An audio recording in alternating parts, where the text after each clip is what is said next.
matters. So we are having this underwater conference. It's occupational health and safety, but focusing on underwater activities, starting today until Friday, with the theme exploring technological advancement and ensuring decent work in the underwater world of work. We might be sitting above here working where we are placed within the corners of the world, but there are workers that are literally working underwater. That's why we thought now, as the Department of Employment and Labor, we need to have, for the first time, such a conference. So it's the first time in South Africa that we're holding such a conference. So I'm going to request Mr. Malatsi, the Director, Electrical and Mechanical, to come and open the conference for us. Thank you.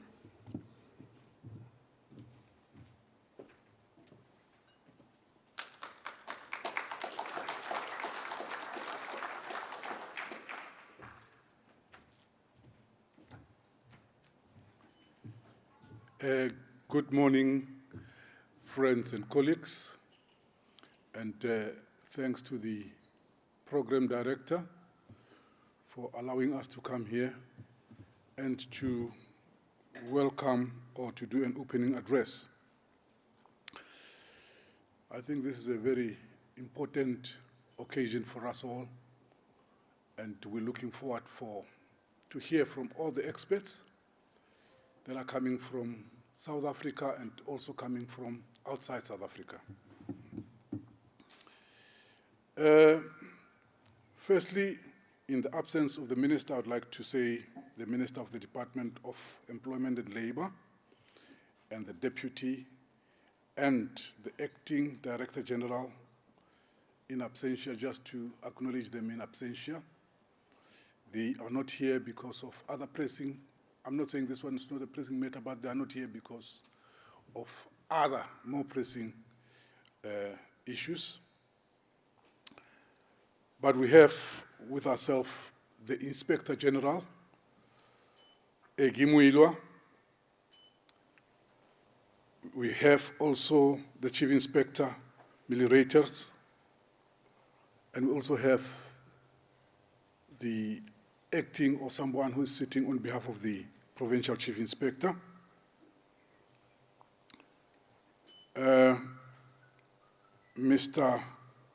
The Chief Operating Chief Director, Mr. Mawele Ntamu, the Diving Technical Committee members, senior managers from the Department of Labor, all officials from the department, speakers, and invited guests. Ladies and gentlemen, good morning once again.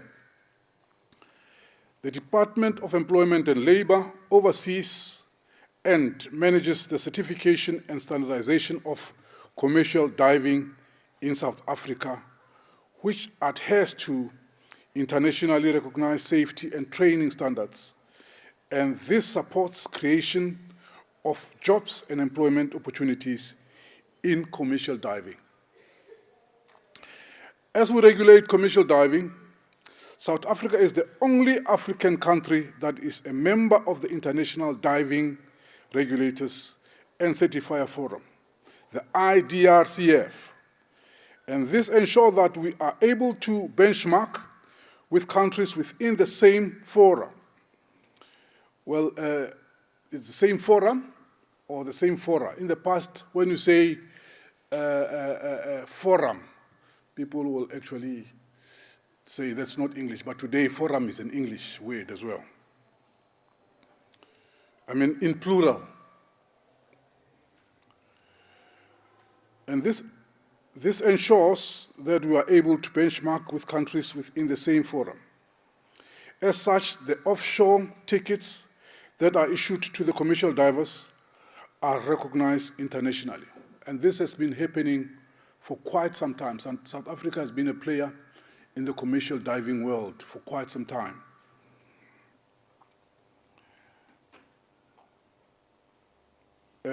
As a result of this recognition, most of our learners attending commercial diving at our diving schools come from foreign countries, and there is influx of learners divers in South Africa and supports tourism industry as these learners are accommodated in hotels around the schools.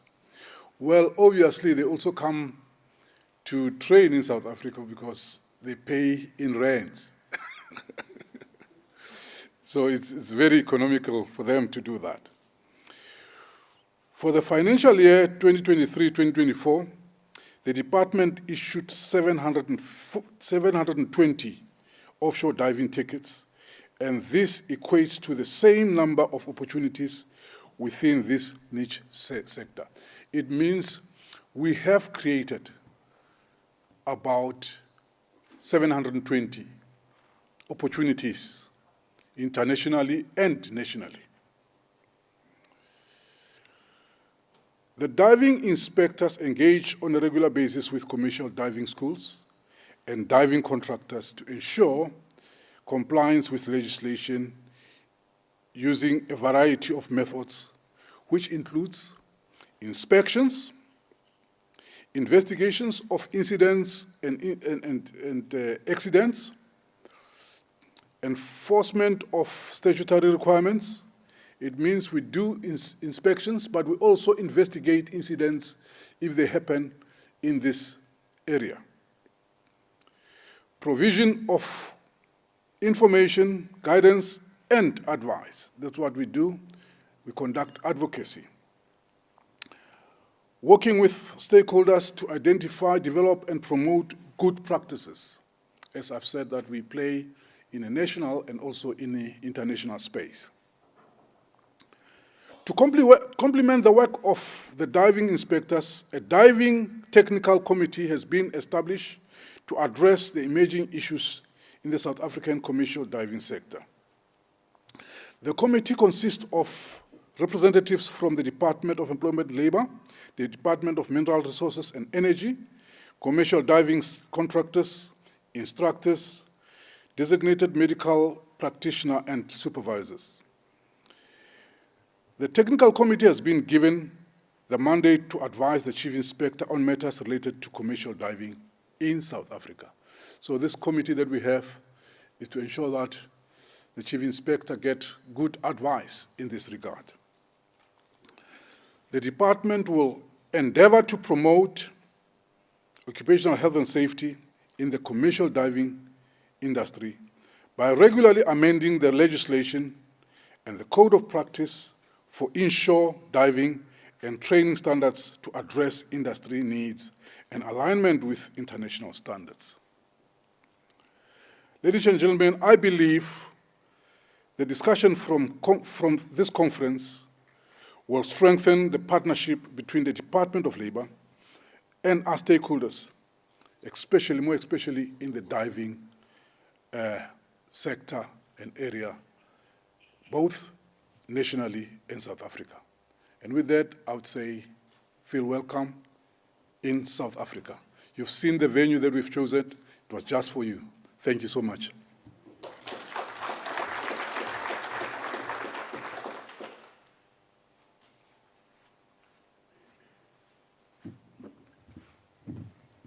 Thank you, Mr. Malatse, for such a warm welcome. Before I request the Chief Inspector to come to the stage, I'm going to request Msawe Nkosi to address us on safety aspects. We can't be in an OSH conference, then we don't know when the popo hits the fan, which way we run. So we'll need to run in a coordinated manner. So Msawe Nkosi is going to give us the relevant information.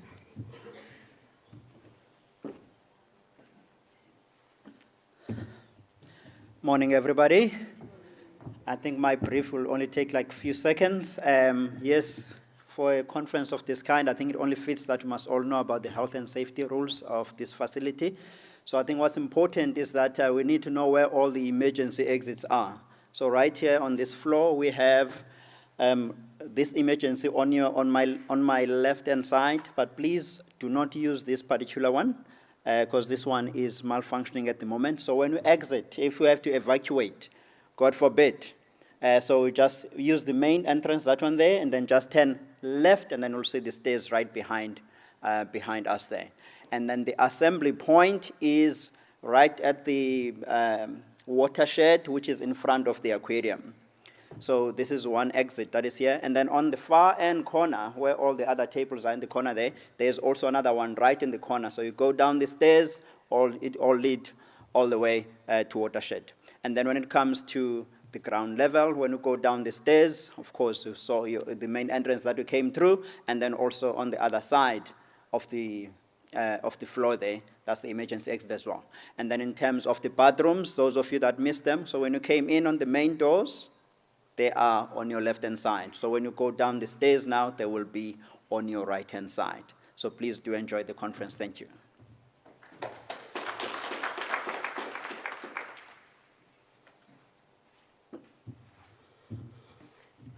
Thank you, Mr. Winkosi.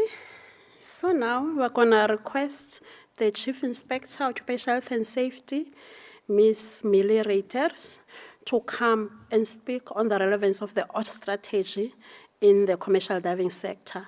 As the department, we have just launched a prevention accord on 16 October, as well as the occupational health and safety strategy, because we know that even in the commercial diving sector, we have workers that need prevention principles adhered to. Over to you, ma'am.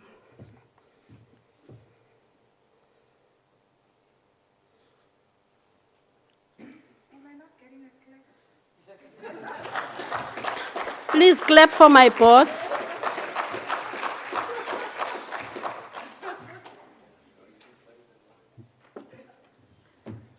This is for forward, back, and the pointer. Can you beam the presentation? Okay, good morning. How are you? I was saying I'm not getting a clap. So, welcome. I think Mr. Malatsi welcomed us to this particular conference. As indicated, it is the first, where's my presentation? It's the first one that we are having. We usually have about 2 to 3 occupational health and safety conferences per annum.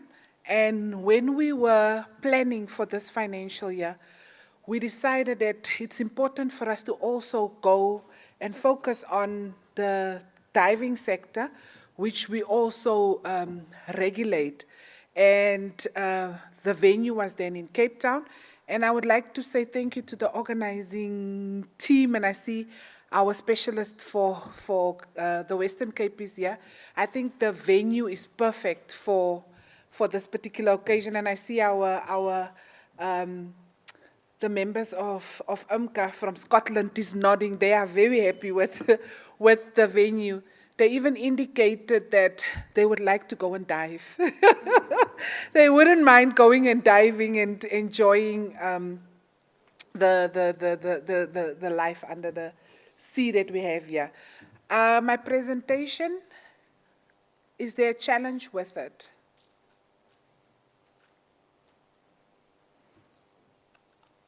It's not moving.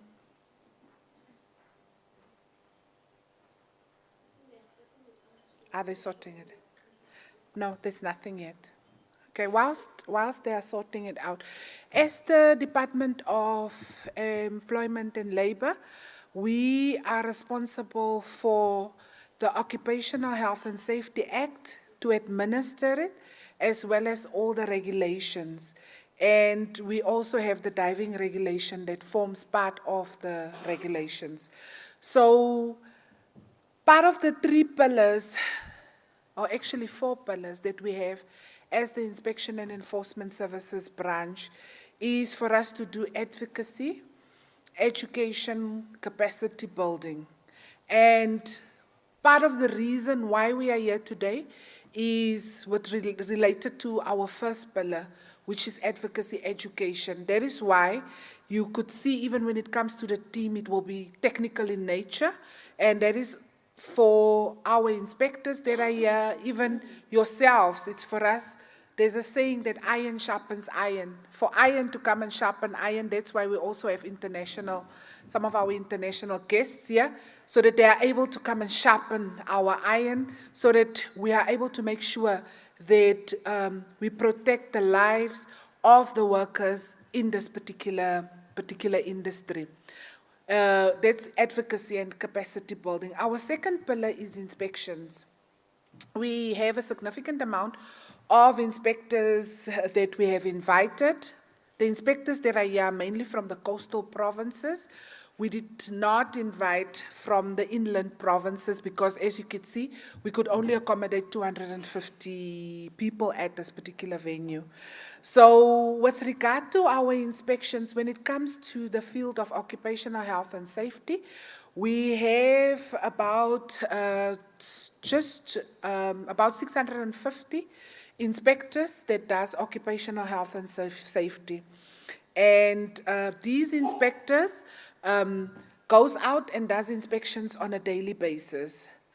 Plus, they also do advocacy on a one-on-one basis.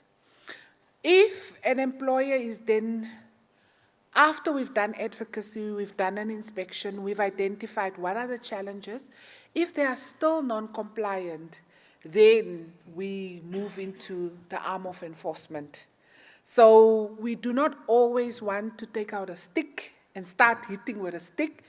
We, like they say, you take the horse to the water and you try and make it drink, and if the horse still don't want to drink, that is when we then move over to our enforcement, where we then, based on the Occupational Health and Safety Act, people can be held criminally liable. That is where we get the National Prosecuting Authority involved, and we then ultimately do prosecution. So today we are not here to take out a stick. We are also not here to do an inspection, but we are here to make sure that we educate and we provide capacity building. Even our inspectors that are here, what our inspectors does is when there's a request, we have Ms. Ngalo here from the Western Cape as our OHS specialist. If there's a request for advocacy, education, and training, it is important. But what we find in specific sectors is that the sector will only focus on the regulations that are applicable to them. Like for you, you have the diving regulations, but you can't read the diving regulations in isolation. You need to also look at the Occupational Health and Safety Act, the General Administrative regulations, the General Safety regulations. When there is commercial diving activities, Mr. Malatsi just came up, there's a lot of equipment, there is machinery that is involved. So you also need to make sure that there's compliance with the general machinery regulations. So you should not look at it in isolation, and that is why when we are here today, we're going to try, especially with the strategy that I'm going to present. I don't know what's taking time for them to flight the strategy, because I'm going to take my laptop and start talking from my laptop. Colleagues, what is taking time? Are you winning? Okay. So it is important for us to then make sure that we look at occupational health and safety holistically. What we also find as the Department of Employment and Labor as a challenge is when it comes to safety aspects, we'll find that there's a little bit better compliance and reporting, because immediately, if there's an incident, there can be a fatality. Somebody can, for instance, amputate one of their limbs, so it's easier to identify. But what we have major challenges with is when it comes to occupational diseases, where with a disease, it takes a period of time before it manifests. There's a latency period. So in our advocacy and education, we also try and focus on the health-related aspects and not only on the safety-related aspects. We were having a session and we spoke about there are industries where there's a do or die. And diving is one of them, where you will find that we don't have a lot of incidents. That I think Ms. Una might speak to the compensation statistics related to this particular sector, because she did ask the compensation fund for data. But when something happens, it's normally severe, or there is a fatality that's involved. We have similar challenges with the explosives industry, where with the explosives industry, highly regulated, if something happens, it's normally something that is tragic and severe. That is why we have to proactively make sure that we comply to prevent injuries and diseases. Colleagues, are you winning? I don't know what the challenge is, but they were here. I know my team was here since this morning, 6 o'clock. They already called me and they were here trying to resolve matters, but it's part of technology. I don't know what the challenge is, but I can speak from my laptop. In order to save time.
So I'm going to be speaking about our OHS strategy. As Ms. Huna has indicated, we had a session on the 16th of October. It was at the at Emperor's Palace, where we had business in the form of Business Unity South Africa, the Black Business Council, the federations, which included FEDUSA, NACTU, COSATU, ourselves as government, as well as the compensation competencies, which is FEM, RMA, NCF, sign an occupational health and safety accord, where we have signed that we will prevent injuries and diseases.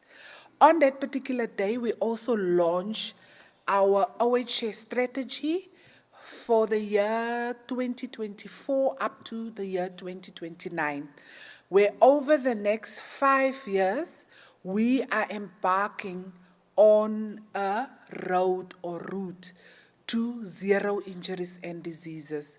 We know that even in this particular sector, one fatality is one too many. So it is important for us to ensure that we prevent injuries and diseases.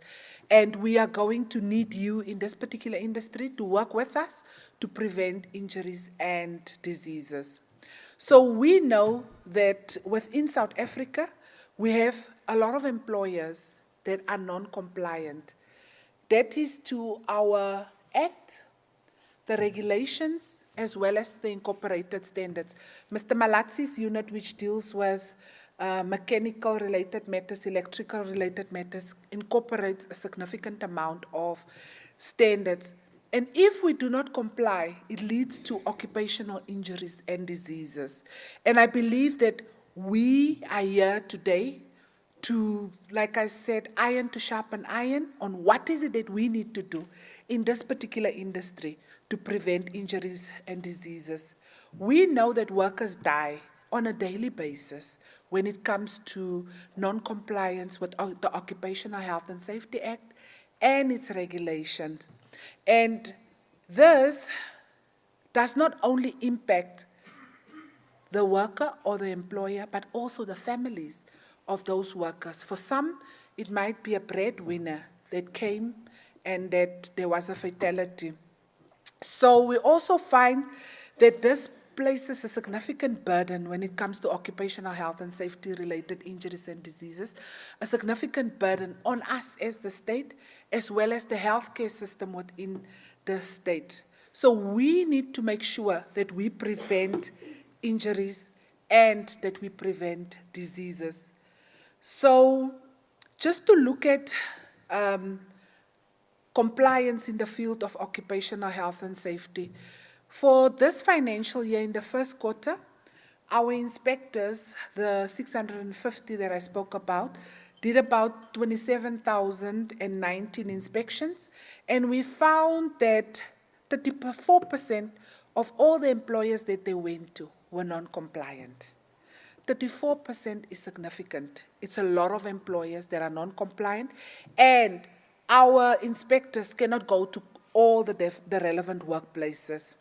Then if we look at quarter two, where it's cumulative, a total of 55,085 inspections was done, where our inspectors physically go to an employer and go and inspect to check compliance with the Occupational Health and Safety Act and its regulations.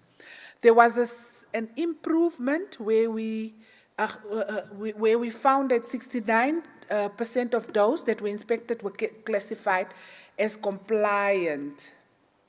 And the money that we enforced during this particular time when it comes to COIT is that 130 million rand was enforced, where inspectors went and they found that an employer underdeclared or did not declare is not paying levies to the compensation fund. And we know that it's compulsory for an employer to pay levies to the compensation fund in the event that an employee gets injured, contracts an occupational disease. The compensation fund will then pay out the amount. Then if we look at the quarter one, it was 78 million rand that was enforced, and in the second quarter it was 9 million that was enforced. Just to give you an idea of what is happening within the country, between the 2023-24 financial year and the 2019-20 financial year, that is over a period of 5 years, the compensation fund received more than 559,000 claims where somebody died or somebody got injured during that particular time frame. And we know that there's underreporting. There are employers that do not report because they're not paying levies. There are employers that hide injuries and diseases and take somebody to the local clinic.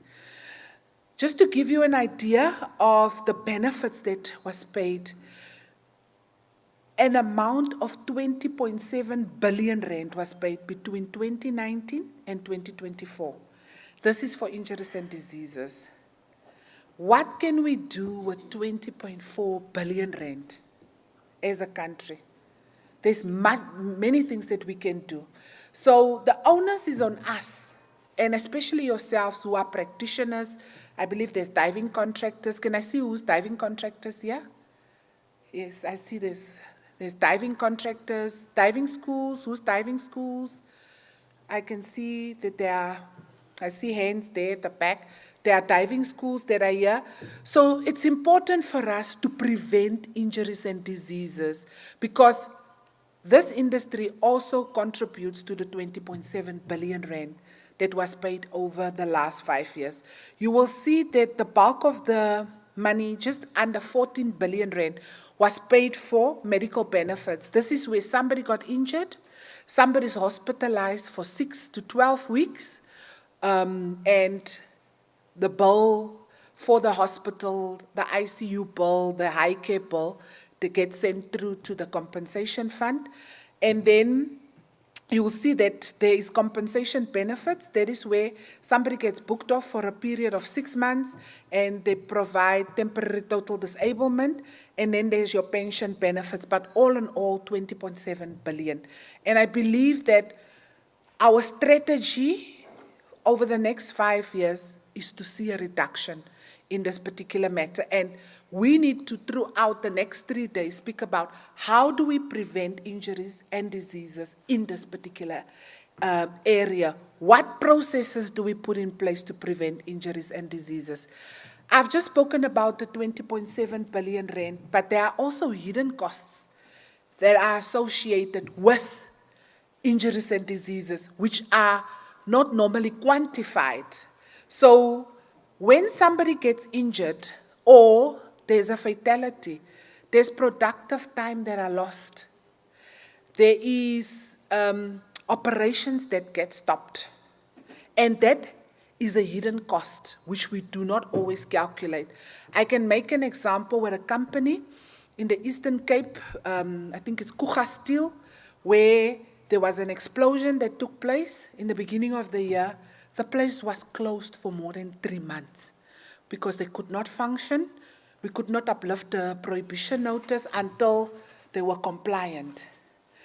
We can make an example of what happened in the George area, where we had a significant amount of fatalities. Currently, there's nothing that can happen on that particular site. So there are productive time lost. So that is why it is so important, even in this industry, for us to prevent injuries and diseases, because there's productive time lost. And that has an impact financially on yourselves as the employers that are in the room. Then there's cleanup that needs to happen. Startup of operations are interrupted by the accident. Then there is time that is lost. There is cost that is lost. In some instances, you need to replace equipment. You need to procure equipment. Then there are also costs where you still need to, in some instances, continue to pay the wages, like what happened, as an example, in the Eastern Cape, where for months they could not function. They had to pay the salaries of those workers. So these are things that we need to take into consideration when we are non-compliant with the Occupational Health and Safety Act and its regulations and best practice. Also, there's reduced morale amongst workers. If somebody dies, you find it very difficult for the next few weeks to be able to continue like normal. We had one of our inspectors that passed on, I think about a month, just over a month ago. Our national roving team could not continue to work for that particular. They were supposed to be in the KZN for 2 weeks on his way to the inspection. So there's morale that gets affected. Also, increased compensation rates. The compensation fund work based on risk. The more people you injure, and they don't look at only one employer, they look at the group. So the group needs to assist each other. Where there's a levy, if a specific sector injures people and contracts diseases and claims a lot, the rate goes up for that particular sector. Then also there's an administrative burden. Those that have had fatalities and prohibitions that have been issued, they know that there's a big administrative burden for ourselves as the department and for yourselves as employers. So this, if you quantify this, it's even more than the 20 billion rand that we can see in rents and cents that have been spent. Why am I focusing on this background? It is important for us to work together for our vision of 2029, where we are embarking on a journey together to prevent injuries and diseases, because one injury and one disease, one fatality is one too many. So our strategy is based on the IES strategy. We don't stand in isolation as Occupational Health and Safety. We have the branch inspection and enforcement services, where we are within the branch, which is our foundation. We are a pillar within that branch. So our IES strategy is the guiding strategy, and we are a sub-strategy to that strategy. And also, it is based on the status of occupational health and safety report that was launched in July 2021, where the ILO appointed, that's the International Labour Organization, consultants to assist us to look at the status of occupational health and safety, not only in the Department of Employment and Labour, but nationally. Also, our strategy is aimed at to address poor working conditions and lack of compliance. We have a challenge with compliance. As you could see, normally we've seen there's about between 60–69% of whoever we go to comply. The rest do not comply. 30%, some instances 34, 35%. There was an error on my previous slide. Then we want to prevent injuries and diseases. That is why you can see some of our banners have RMA, FEM and Compensation Fund, where they are partnering with us because they believe that if they partner with us to assist you as employers or as diving contractors, as diving schools, to prevent injuries and diseases, they're going to get a financial benefit out of it, which is the reduction in the 20 plus billion that we spend.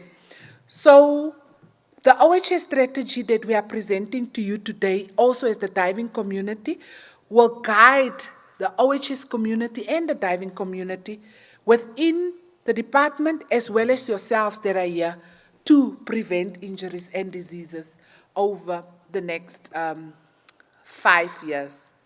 So we can see there is the 20 billion, then there is the unquantified loss of time and loss of money that should be a clear motivation for us to change. We need to do something as occupational health and safety practitioners, employers and employees to prevent injuries and diseases. It's an indictment on all of us if these costs keep soaring. So how do we implement the strategy? And what do we do from our side as the Department of Employment and Labor? We are led by the Deputy Director General, responsible for inspection and enforcement services. Then within the occupational health and safety field, we have the Chief Inspector, which is myself, responsible for occupational health and safety nationally, with the team of inspectors that we have on the ground, as well as the team at head office. We also have another leg, like I said, we have a third leg, which also speaks to enforcement and advocacy. There is the other unit within the Department of Employment and Labor, IES branch. For yourselves, as the diving community, you fall under the directorate, which is Occupational Health and Hygiene, headed by Ms. Huna, who's directing the program. And you fall under Biological Stresses and Commercial Diving, headed up by Ms. Jabu Mhlope. We also have a presence within provinces. As you can see, it is a dotted line where technically all the inspectors report to the Inspector General and ourselves technically, but administratively they report to a provincial head. Also within the province, we have what we call provincial COID and statutory officers and the COID employer auditors, which make sure that you do declare correctly. So we have a vision, and our vision is to strive for a labor market that is conducive for every worker to work in a healthy and safe working environment. It can be a worker for yourselves in the diving community, it can be students, it can be whatever. We need to make sure that they work in a healthy and safe working environment so that we can embark on a journey to reducing injuries and diseases and ultimately having zero injuries, diseases, and fatalities. Our mission is to ensure that we have effective compliance and collaboration to ensure healthier and safer workplaces. We are not the inspectors, like I said, that comes with a stick. We want to be able to collaborate with you.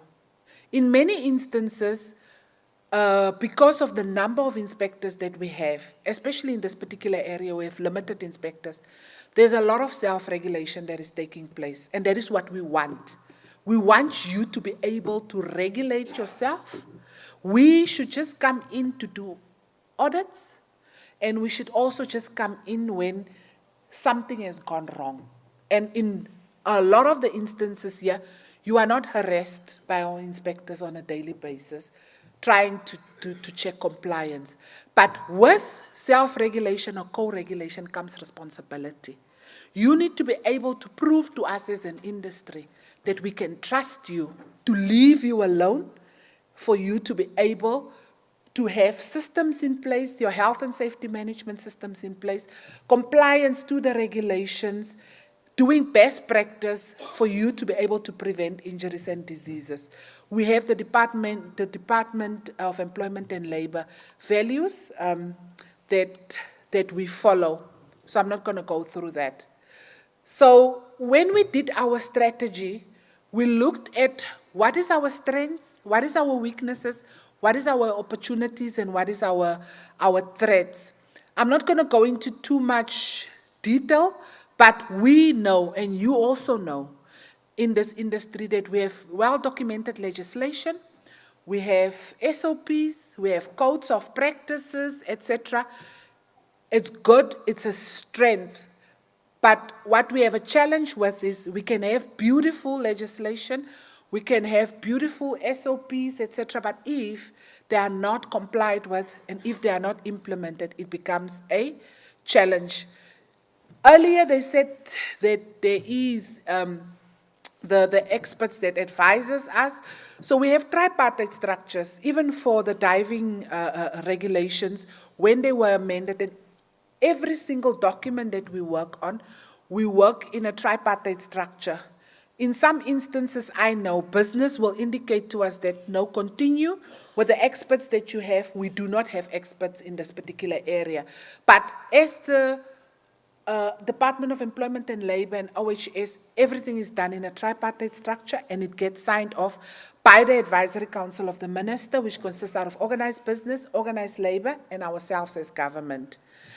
And part of the strengths that we have is that we have willing and supportive stakeholders that wants to work with us. And we have the partnerships of the Compensation Fund and its competencies. We do have weaknesses when it comes to fragmented legislation as well as data collection. In this particular area, when it comes to water, you would know that there are certain limitations that we have as the Department of Employment and Labor, where there's also SAMHSA. And I believe, do we have the person from SAMHSA in the room? I don't see SAMHSA yet. I see SAMHSA there. They are raising their hand. So there should be collaboration between us and SAMHSA, because we regulate up to a specific point. SAMHSA regulates beyond that particular point. And sometimes what we find is that when there's two regulators that are involved, if we don't collaborate and work together, that's why we've invited SAMHSA. That's where there's a gray area, and where there's a gray area, there's an opportunity for non-compliance. So it is very important, and I'm very glad that we do have SAMHSA in the room so that we are able to work together when it comes to this particular sector and what we do. Then we have our opportunities as well as our threats, which I'm not gonna go into. The strategy is available. It's also on the website of the Department of Employment and Labor. The document, I think it's more than 40 pages with everything in it. You can have a look at it. It's our Bible for the next 5 years in wanting to reduce injuries and diseases. Then we have our strategic goals and objectives. So our goal with the strategy is for us to promote healthy, safe, and productive quality lives in the public and the private sector. So we don't only want to focus on the private sector, but also the public sector, because the public sector is also an employer, and to prevent injuries and illnesses. We have 5 strategic objectives, which we are currently implementing in some form. Over the next 5 years, there are areas that we want to strengthen. Coherent and effective legislation. So here we have the Occupational Health and Safety Act that is currently under review. It has gone out for public comment. We're also looking at harsher and stricter penalties when it comes to non-compliance as a deterrent. But also we have in your sector where we have the diving regulations, which you need to comply with. And secondly, it's advocacy cooperation, capacity strengthening and development. Part of the reason why we are here is to fulfill the strategic objective, because we don't only want to be your enemy and to fight with you, and we end up with the NPA and we end up in courts for non-compliance. We want to make sure that we prevent that. We want to make sure, because we don't have enough inspectors, that you self-regulate, and in some instances we co-regulate. Then 3 is labor inspection and enforcement. That is where I said we then go, we do an inspection where we check compliance with the Act and all its regulations. And if you don't comply, then we have to follow a legal process. Then OSH management systems is very important, because if you have a proper OHS management system in place, then we should not be seeing occupational injuries and diseases. There should be a significant reduction in it, as well as preventative risk management at enterprises. And that is what a key focus for us. Those that had the opportunity of going through the Act when it was promulgated for public comment, you would see that occupational health and safety management systems is very prominent. Currently, it's inferred in the Act. It's there, but it's inferred.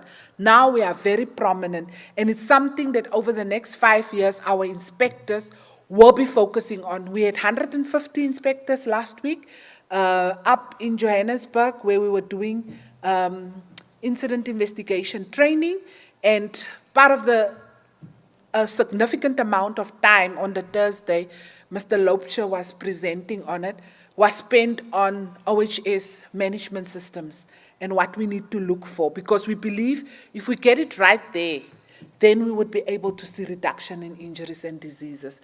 Then what is very key, and it's something that we lack and that we need to work on, is strategic information, proactive research. How do we do research? How we do benchmarking? How do we improve? As well as data collection for injuries and diseases statistics, our audits that we do. How do we collect it? How do we make decisions based on the data, especially in this particular niche industry?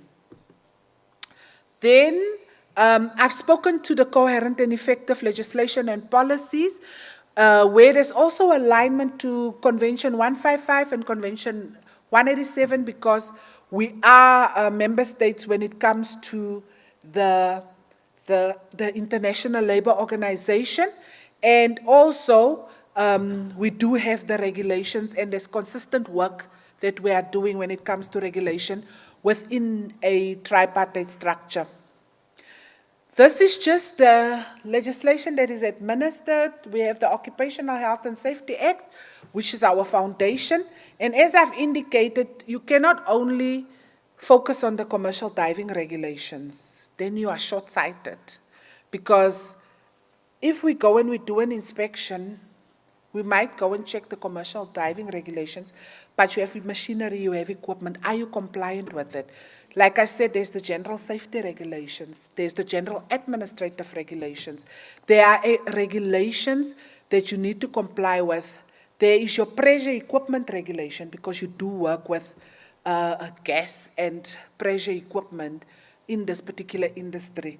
So this is just what we do under pillar number 1, which we are busy with. Pillar number 2, we have internal as well as external advocacy and capacity building sessions. Like I said, last week we had 150 OHS inspectors from all over the country, where we were doing internal capacity building on incident investigation. That's your Section 31, and how do we improve it. Then we also have training programs, which if you need assistance with it for your small, medium, and micro enterprises, because we find that's where we have a challenge.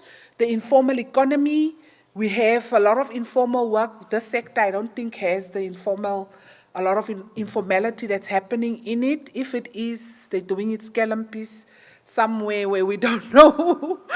But also we train employers, we train organizations. When they ask us for their training, we have workshops, we have seminars, we have conferences. This is one of the conferences that we have. We also have our occupational hygiene monitoring. We have a laboratory that we are establishing also to capacitate our inspectors to do so. We have special projects. One of the ones that we want to focus on also is co-regulation and self-regulation, especially when it comes to this particular sector. As you can see, we want to regulate and to promote self-regulation and co-regulation. But how do we do that? How do we trust each other enough to say, we leave you, but you report to us on a quarterly basis on what you have done when it comes to the area of occupational health and safety.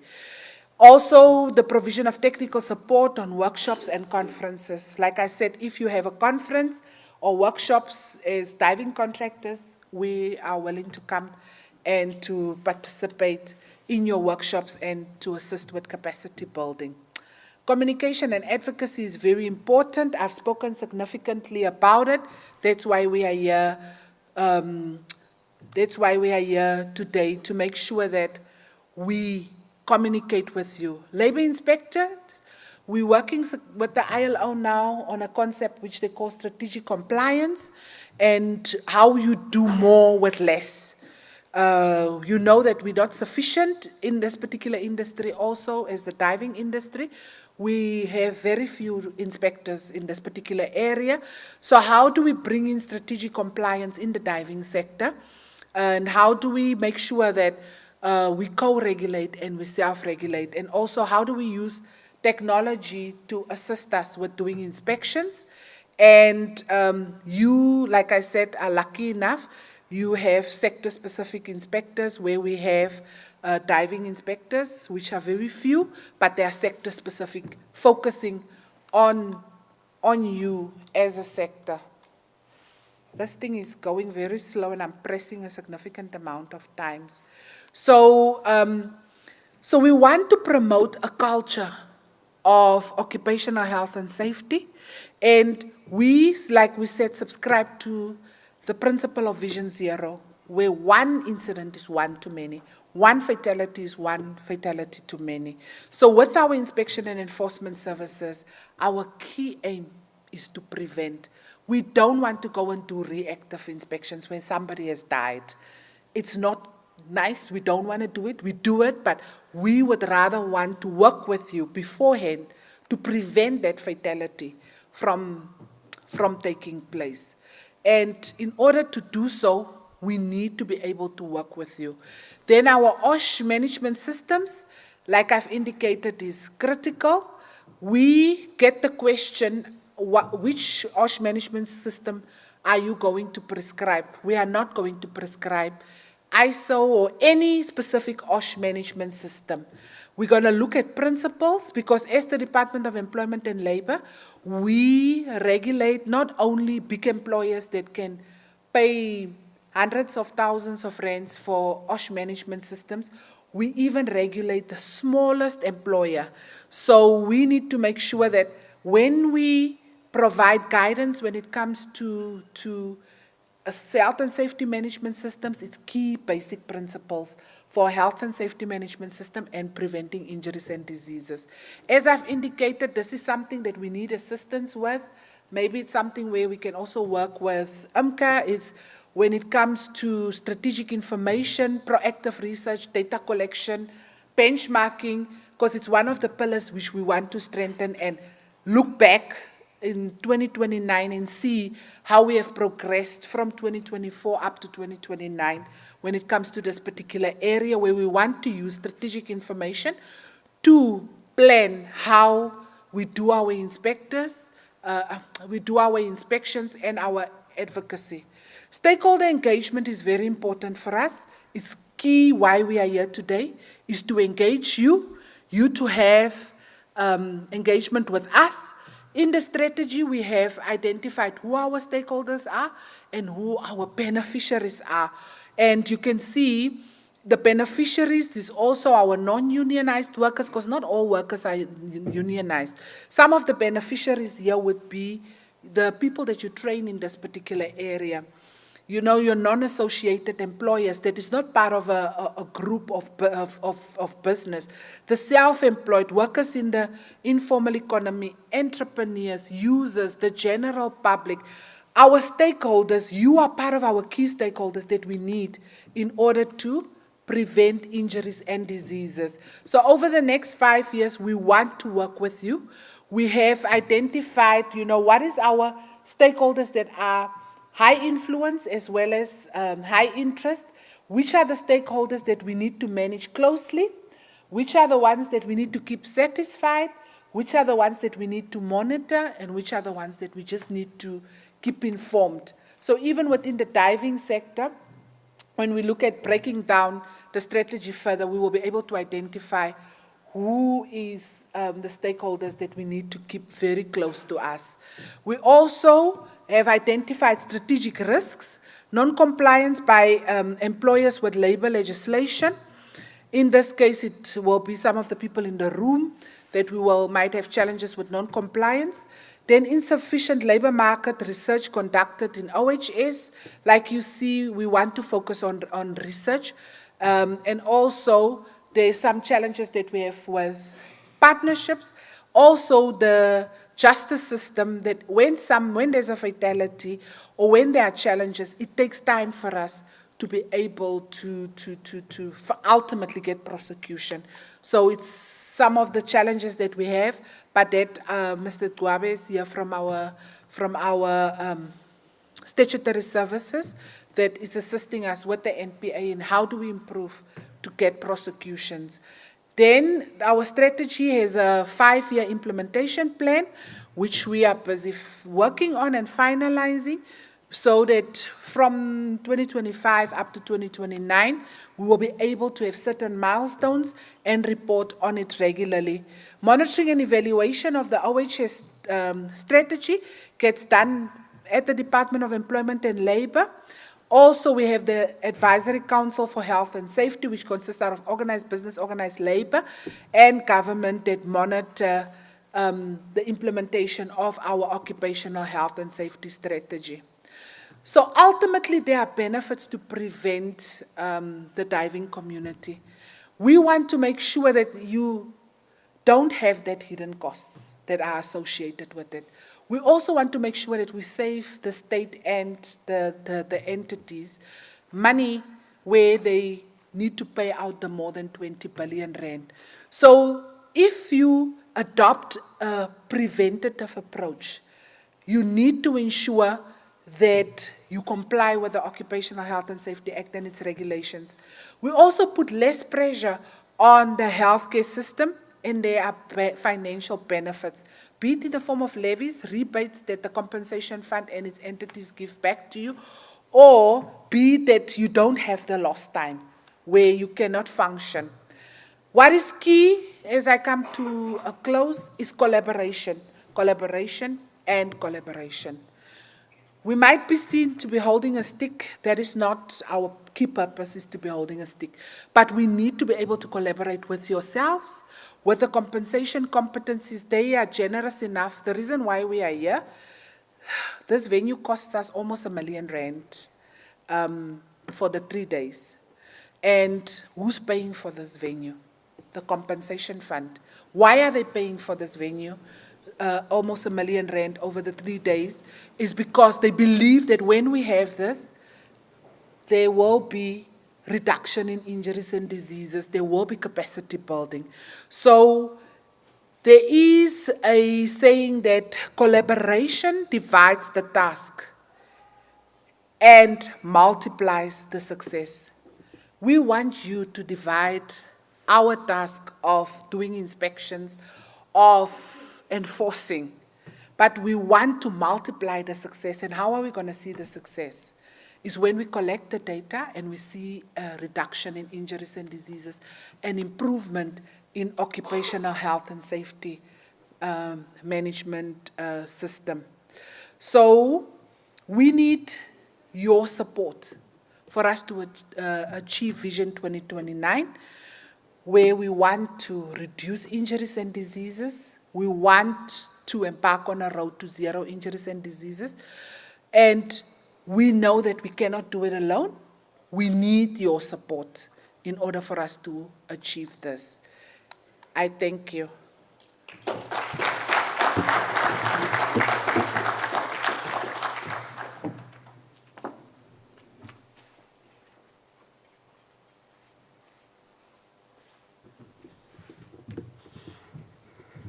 Thanks, Chief Inspector, for sharing the roadmap, or we can say GPRS. Who came here without using the GPRS? or GPS. Oh, you are the lucky one. Because some of us, we navigated a few days ago just to check where the aquarium is. So that's the GPS for OHS, that one, which is falling under the IES strategy. So, ladies and gentlemen, I'm going to call our head to come and give us a keynote. And we have 4 branches within the department, but we are lucky to be a household that is headed by a woman. And we are the only household within the department that is headed by a woman. And I'm calling upon Ms. Egimola to come and address us.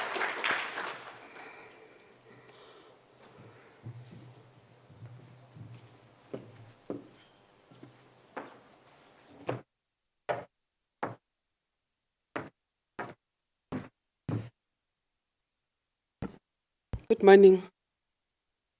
Goeiemôre. Sanbonani. Molweni. Dumelang. Dimacheloni. Rishile. I expected it. This feedback, I don't know why. Maybe it's because are we good to go? Can you hear me? I can't hear myself. I want to make sure that I'm heard. Is it fine now? I was still on the last one, Rishile, and I expected people not to say anything. It's not a foreign language. Rishile is Tonga, meaning good morning. I was born and grew up in Soweto, and various lingos used. And some of it, if you're not local and don't understand the context, you may not necessarily understand where it's coming from. So when I was still at school, and in English, there was a part that spoke about better words for nice. Who remembers that? You are part of my age group. You know, if instead of saying, oh, this food is nice, we'll say the food is delicious. A better word for nice. You know the tendency of saying everything is nice. So where I grew up, there was a tendency of saying everything is sexy. Don't overthink. Don't overthink that. It was just meant to say this thing is nice. So I'm looking at the venue, I was like, sexy. We've got, we've got some fish in the background. It's an underwater conference, and I was told that literally we're underwater. Maybe not this portion, but where we were, and where we came in, where we walked and greeted by the divers, it's sexy. It's great to be here this morning. I just want to take this time, first of all, to emphasize the apology from both the minister and the deputy minister who were supposed to be with us this morning, including the acting director general. They were looking forward to spending time with us, but unfortunately, duty did call. And I also want to recognize thank you, program director. You're doing a brilliant job. And thanks for getting this venue for us. It's got a calming effect. I don't feel rushed. I don't know whether it's the Cape Town vibe or, when you're from Josie, where everything is, it's got a different type of hype, but it's like, calm and taking it nice and easy. I was watching the chief inspector presenting, taking it nice and easy. So I hope I won't get carried away, and I'll keep my talk as short as possible. I'm literally standing here on behalf of the minister who was supposed to give us a keynote. So I do want also to recognize the presence of the chief inspector. I want to recognize the community of the diving sector. It's more small, and that is why it could serve as a nice case study for self-regulation, which is something that it continues to elude us. This culture of human nature just wanting to be policed. for compliance to happen. But in this space, we've got an opportunity, due to its size and manageability, to be able to reinforce the whole matter of self-regulation. So I just want to acknowledge our speakers, our guests from near and far. I met a few. When I walked into the room, they were strangers. Now they're acquaintances. Bill, Alan, all the way from Scotland. And guess what? They brought themselves here. We didn't pay a cent. So thank you so, so much. And everyone else is going to be participating on the program, either through presenting or speaking. I want to thank you in advance. And thank you, Mike, for opening my eyes to... I didn't have an idea of how much activity actually goes on under the water. I preach at church. So one day I was preaching about the power of God, and just the power of creation. And I was compelled to do a bit of research around the sea. And one of the things that I picked up was that there's more life in the sea than the life that you see up here. And actually the sea is much more vast, much more fascinating. And I also read, and remember I said I read, that what we know of the sea is actually about 5 to 10%. I may or may not, I can't remember the source, but that's what I read at the time. So I find the sea very fascinating. It's no wonder that we've got a theme that says exploring technological advancement and ensuring decent work in the underwater world of work. It is a world of work down there. Technology is full steam upon us. People are now talking about 6 IR. We're still stuck in the 4th, 5th IR even, but there has been some movement. It's amazing what innovation can do, even at a technological level, when you take full advantage of it. And balancing that with decent work, it's something that, as a department, comes naturally to us, because we are all about being proponents of decent work.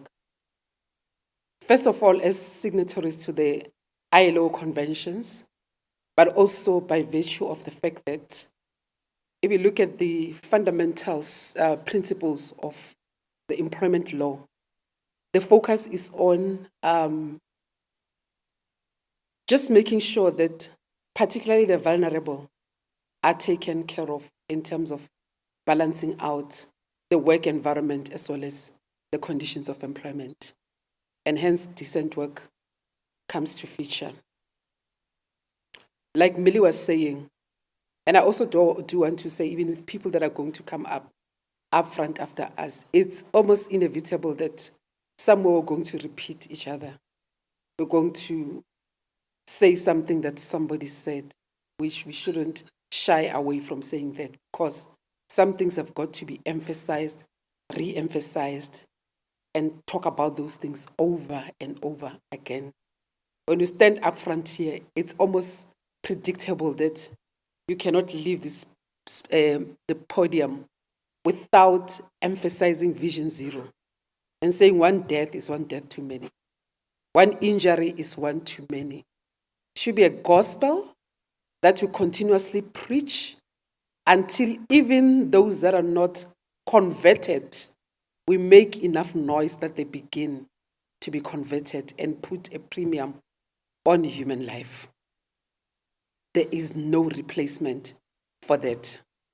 We only live once, and the bodies that we have got to be well taken care of for us to be able to even be productive and also work towards growing our country, even at an economy level. So we're going to be emphasizing these things. And we don't have a sole mandate in the space of ensuring that decent work does take place, not only in the sector of diving, but across the board in all sectors. There's a list of stakeholders that we feel are key. Some have already sort of acknowledged, but think about the Department of Water and Sanitation. They are a key stakeholder because they ensure that water supply and sanitation services, which include regional water schemes, not only regional, but also local water schemes, on-site sanitation, the collecting, the treatment, waste management in the space of water takes place. So the Department of Water and Sanitation has got a fundamental role to play in this space. Water services authorities, both in the metropoles, in the municipalities, in the districts, at a local level, there's got to be an ensuring of provision of water services within the area of their jurisdiction. Municipalities, goes without saying that they've got a role to play in this regard. Think about dams, boreholes, bulk water supply. That's where our municipalities come in. Boards, water boards also have a role to play to operate some of water resources infrastructure. I spoke about bulk water supply. They also have a role to play there. National port authorities, they have a role to play in terms of operations of ports, managing, controlling, administering the port system as a whole. The Department of Forestry, Fisheries and Environmental Affairs focuses on the management and conservation of our oceans. We've got a responsibility as the current generation to make sure that we do conserve nature, including our seas, so that future generations can also benefit. The South African police services, they are all over. They are that stakeholder that you want in your corner. They provide rescue and emergency services that are essential in the case of diving-related incidents. You'll never appreciate this service until you see somebody or you know somebody that is drowned and their body has got to be retrieved. There's somebody that has got to be willing and able to do the job. So we appreciate stakeholders. The South African National Defence Force, they also do have a role to play. From a naval unit point of view, their involvement in underwater search and rescue operations. I appreciate, I like, one of my favorite pastimes is to watch the nature channels, be it animals or what goes on in the water. All type of fish and the species and the beauty and somebody has taken pains to capture that for us to be able to enjoy. South Africa has over 40 marine protected areas that cover a diverse range of marine habitats. Conservation in diving is popular in this region, with volunteers and researchers working on marine projects involving reef health, biodiversity studies, and species monitoring. These organizations, such as the South African Institute of Aquatic Biodiversity, plays a significant role in research and data collection. When Millie was presenting our Vision 2029 strategy, one of the key objectives that she mentioned was the whole issue of research. Arguably, data collection is one of the fundamental building blocks of improvement. You can't do better until you know something that needs to be done and be improved on. And I want to say that research and gathering of information assist in that regard. Commercial diving is not spared from relentless high accidents and incidents. These incidents range from minor incidents such as, and to say severe and fatal ones. it should be noted that commercial diving is a high-risk occupation. Global statistics on fatalities and injuries in commercial diving are not always easy to track. However, there are some key insights from various sources. For instance, data from the US states that there were 39 reported fatalities related to commercial diving between the years of 2011 to 2017. It's 6 years now. And 460 non-fatal injuries or illnesses that were reported during that 6-year period. These incidents often involve risks such as drowning, decompression sickness, and injuries from underwater tools. And then when you come bring it closer to home, the stats that we have is that from 2015 to 2024, 7 deaths were reported to the Department of Employment and Labor. And I want to say that for every reported death, there are many more that go unreported. So we don't know for sure how many of those deaths do take place, and injuries, and actually diseases. I learned that with diseases, they've got a latent effect. Before you pick up that you are sick due to exposure, continuous exposure to some health hazards, it's sometimes too late, and sometimes it doesn't even get measured. The primary hazards that are prevalent in commercial diving include drowning, circulatory complications, hypothermia, and specific occupational risk related to underwater work such as welding, tool operation, and working in confined spaces. Divers also face the risks from the environmental sector, such as strong currents. Sometimes the currents can be too strong, poor visibility, exposure to hazardous materials, and so on and so forth. So in our quest to deal with some of this, there are things that we've tried to do. First of all, Millie spoke about affiliation with international diving regulators and being certified in that regard, which assists in development of training standards that are world-class. We believe that with training, retraining, capacitating, every effort that you bring together has got a potential to assist us to move towards a space where we can say there is strategic compliance that is taking place. The provision of technical support to the commercial diving schools. I heard that there's diving schools in our midst. These schools play a very critical role in the commercial diving industry by training, retraining, reskilling, and all those.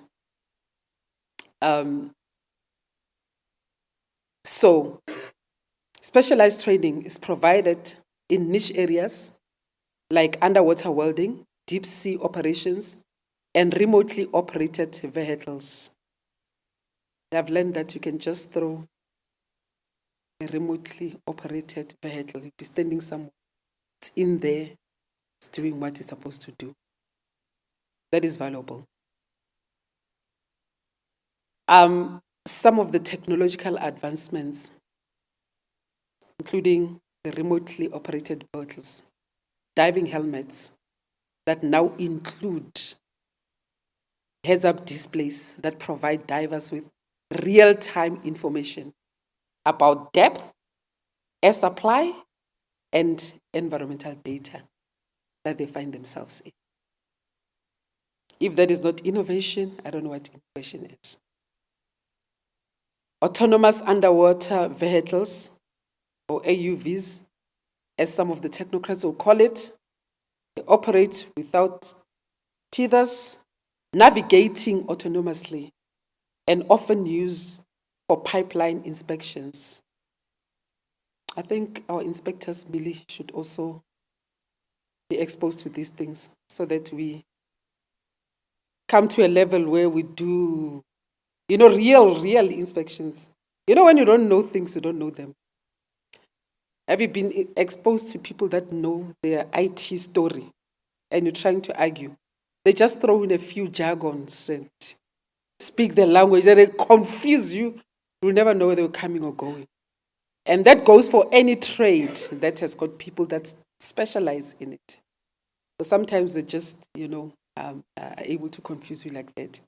So we need to move with the times also from an inspection point of view.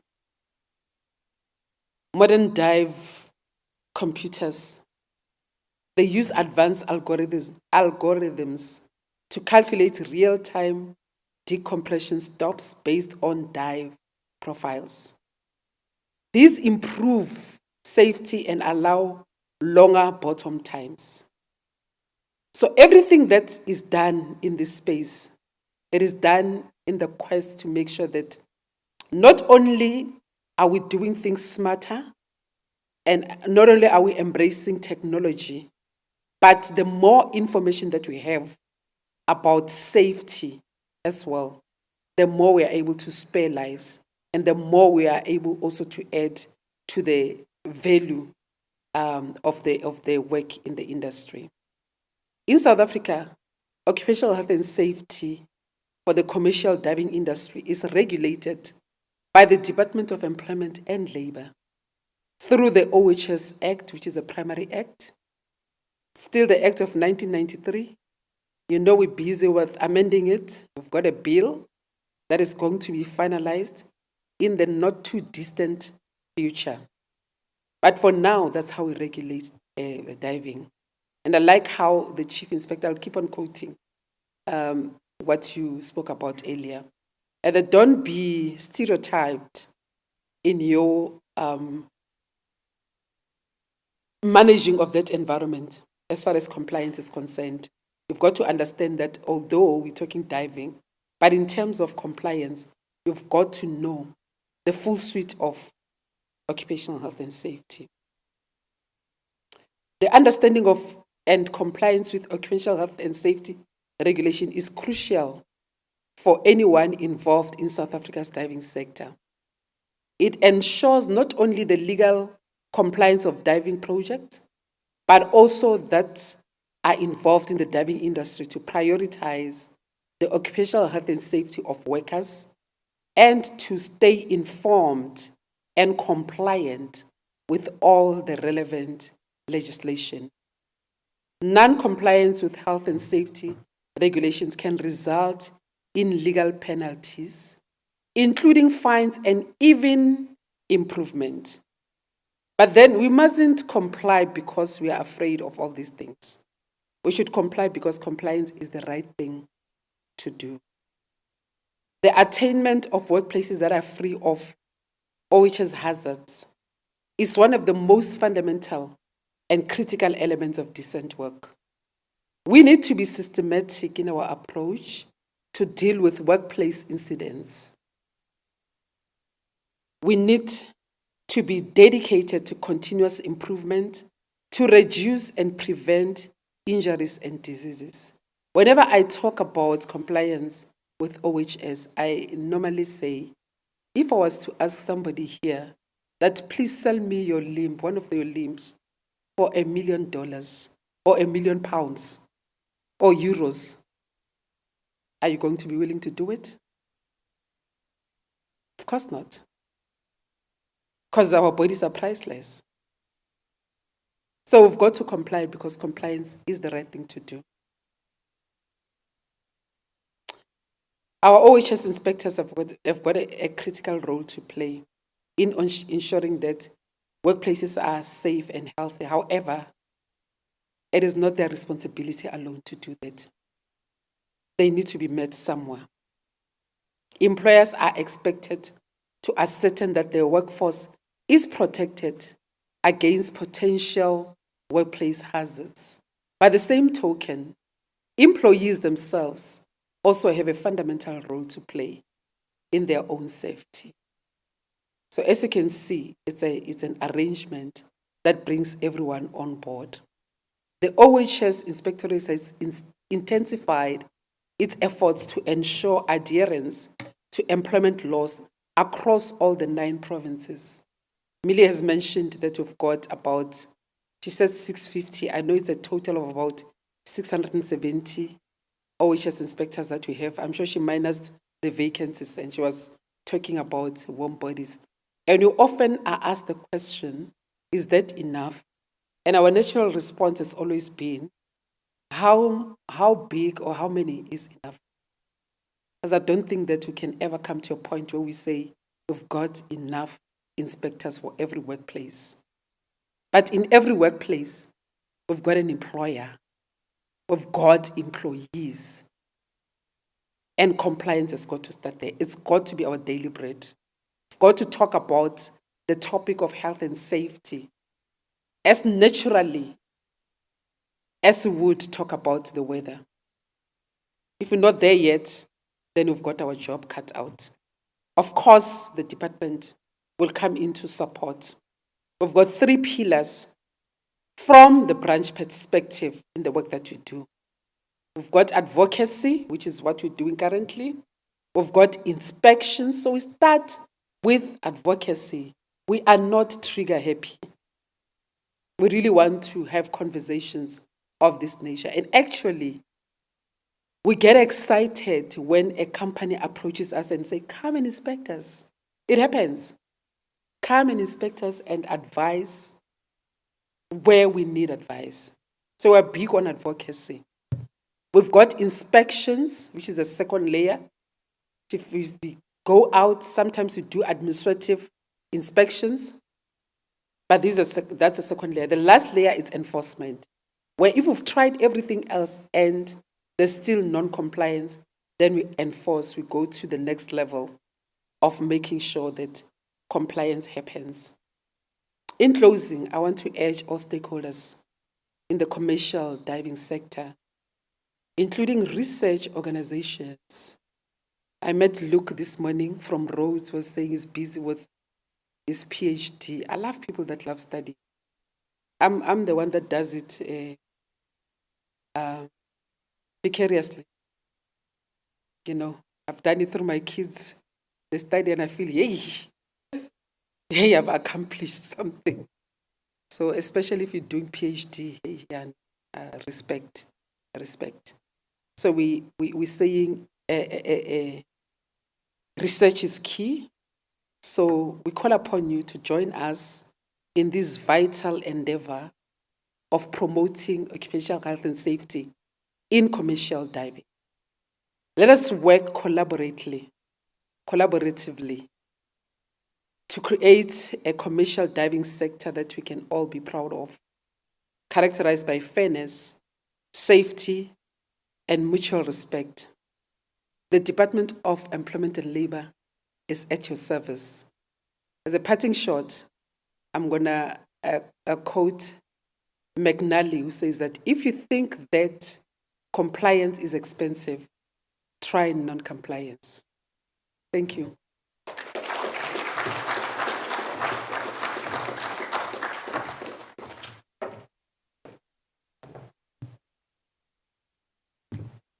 Don't be stingy. Another round of applause.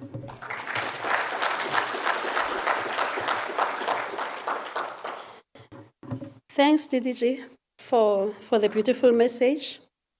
We've had the clarion call that we must work together to prevent incidents and occupational diseases. Prevention is key in everything that you do. In your private life, in the world of work, the principle still remains the same. So before we break for tea, I've got a few announcements to make. We have a selfie board. We'll appreciate if you take a picture using our selfie board and tag us on our Instagram and Facebook page. We do have an Instagram and Facebook page for the department. And then the coffee station is downstairs and upstairs just to avoid congestion. And our speakers and senior management will have their tea in the holding room. We also have exhibition that is out there, and also the exhibition of the aquarium. So make sure that you are stamped so that we can walk around the aquarium. Have all the delegates been stamped on their arms? If you are not stamped, make sure that you receive a stamp. They're going to put it on your wrist. You won't see it. It's only visible under the UV light. So we are not in prison. We're not tagging you. We just want you to enjoy the venue. Because if we are not stamped, we are not going to be able to enjoy this beautiful venue. And then also the parking tickets will be validated. Don't worry. We've paid for your parking, like we've brought you to the aquarium, because it's $250 to enter, but DDG and the chief inspector decided, no, man, let's bring this sector to the aquarium so that we can actually see what happens underwater, because now we can see the underwater life. There's also Wi-Fi. We're even providing you with Wi-Fi. So the password you'll see on the passage, so you can connect. You need to update your apps and everything. We have everything. So this is goodbye from me. I was only directing this portion of the program, and then Chief Inspector will take over after tea. Thank you. Give yourselves a round of applause.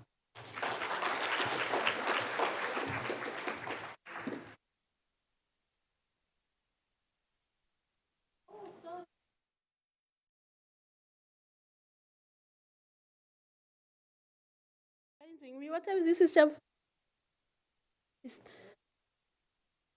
It's 8 minutes past 11. Can we be seated by 11:45, please? Because the first presentation will. Reason I'm saying 11:45, I'm being very nice because I know we need a health break. Is it too soon, ma'am? It's too long. Can we be back by past and be seated? Because you can come back with your cup and then we can proceed with the next presentations.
Can we settle down?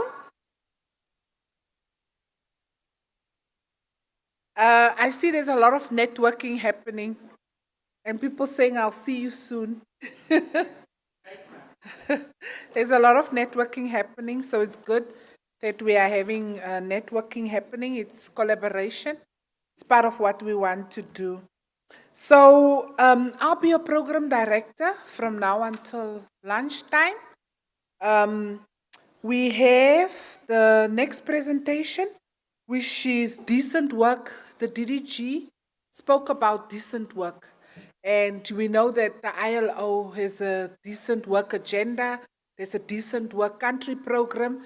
Although we are focusing today on occupational health and safety related matters, we must also know that there are other regulations like basic conditions of employment, etc., that also plays a role ultimately in the health and safety of workers.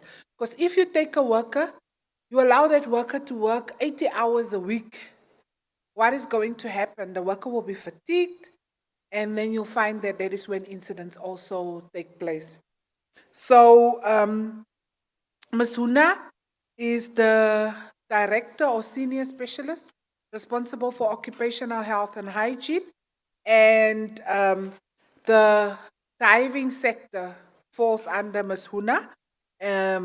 So I'm going to call upon her to come and give us a presentation on the decent work in the commercial diving sector. Over to you, ma'am.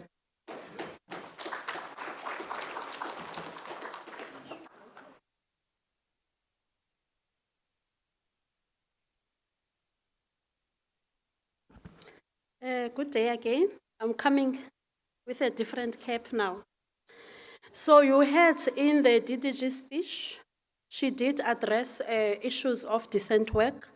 So now, how do we bring this concept so that the sector understands that the decent work principles also apply in commercial diving? Because they apply across the board in the world of work. So hence, we have the presentation that says decent work in the commercial diving sector. So those are the aspects that we'll talk to. We'll define decent work after introduction. Then how is it significant? Because we need to demonstrate a bit how it's significant. Then, in relation to decent work, how do we ensure safe and healthy working environments? And then also, we'll look on the reporting and investigation of incidents and occupational diseases. Then we conclude. So, safe and healthy working environments are fundamental. And it's the fifth principle now in terms of the ILO, which has been added in 2022. So it is essential, it is an essential requirement for sustainable and inclusive economic growth, full and productive employment, and decent work for all. So all workers, it doesn't matter in which sector you are, we are all contributing to the economic growth of the countries where we are, and we contribute globally because there's no country that lives in isolation. There's a global supply chain principle, so all parties contribute. So if we look at the economic costs of occupational health and safety practices, it affects both the employer and the employee. This is the same principle in the diving sector. We know divers maybe can be taken to do some projects. Then at that moment, there is an employer and employee relationship. Because when it comes to occupational health and safety, we don't have what we call independent contractors. As long as you are rendering a service and you are paid for that service, there's an employer-employee relationship. Now, that something happens to that particular diver gets injured or the diver passes away. I will make an example of the spirit of Ubuntu from the African perspective. Others may call it black tax, but it's not black tax. We are proud of what we do, taking money and sending it home. Imagine a diver that gets injured or a diver that passes away, and this diver was sharing that income with other family members. So there's income loss for the diver, for the extended family members, and then it also has got a ripple effect on the social security system of the country. With the employer is the medical and rehabilitation costs.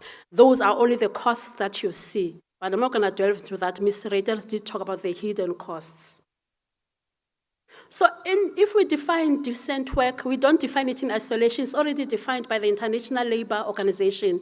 As the DDG and the chief has indicated, we are member states of the International Labour Organization as South Africa. So the ILO defines decent work as work that is productive, fairly compensated, and provides security in the workplace. And then they clearly define that in terms of 4 pillars. And these 4 pillars are crucial in advancing the entire sustainable development in terms of the SDGs of the UN. And gender issues are cross-cutting throughout the 4 pillars. So those are the 4 pillars that I was referring to. We've got rights at work. We'll demonstrate this one further.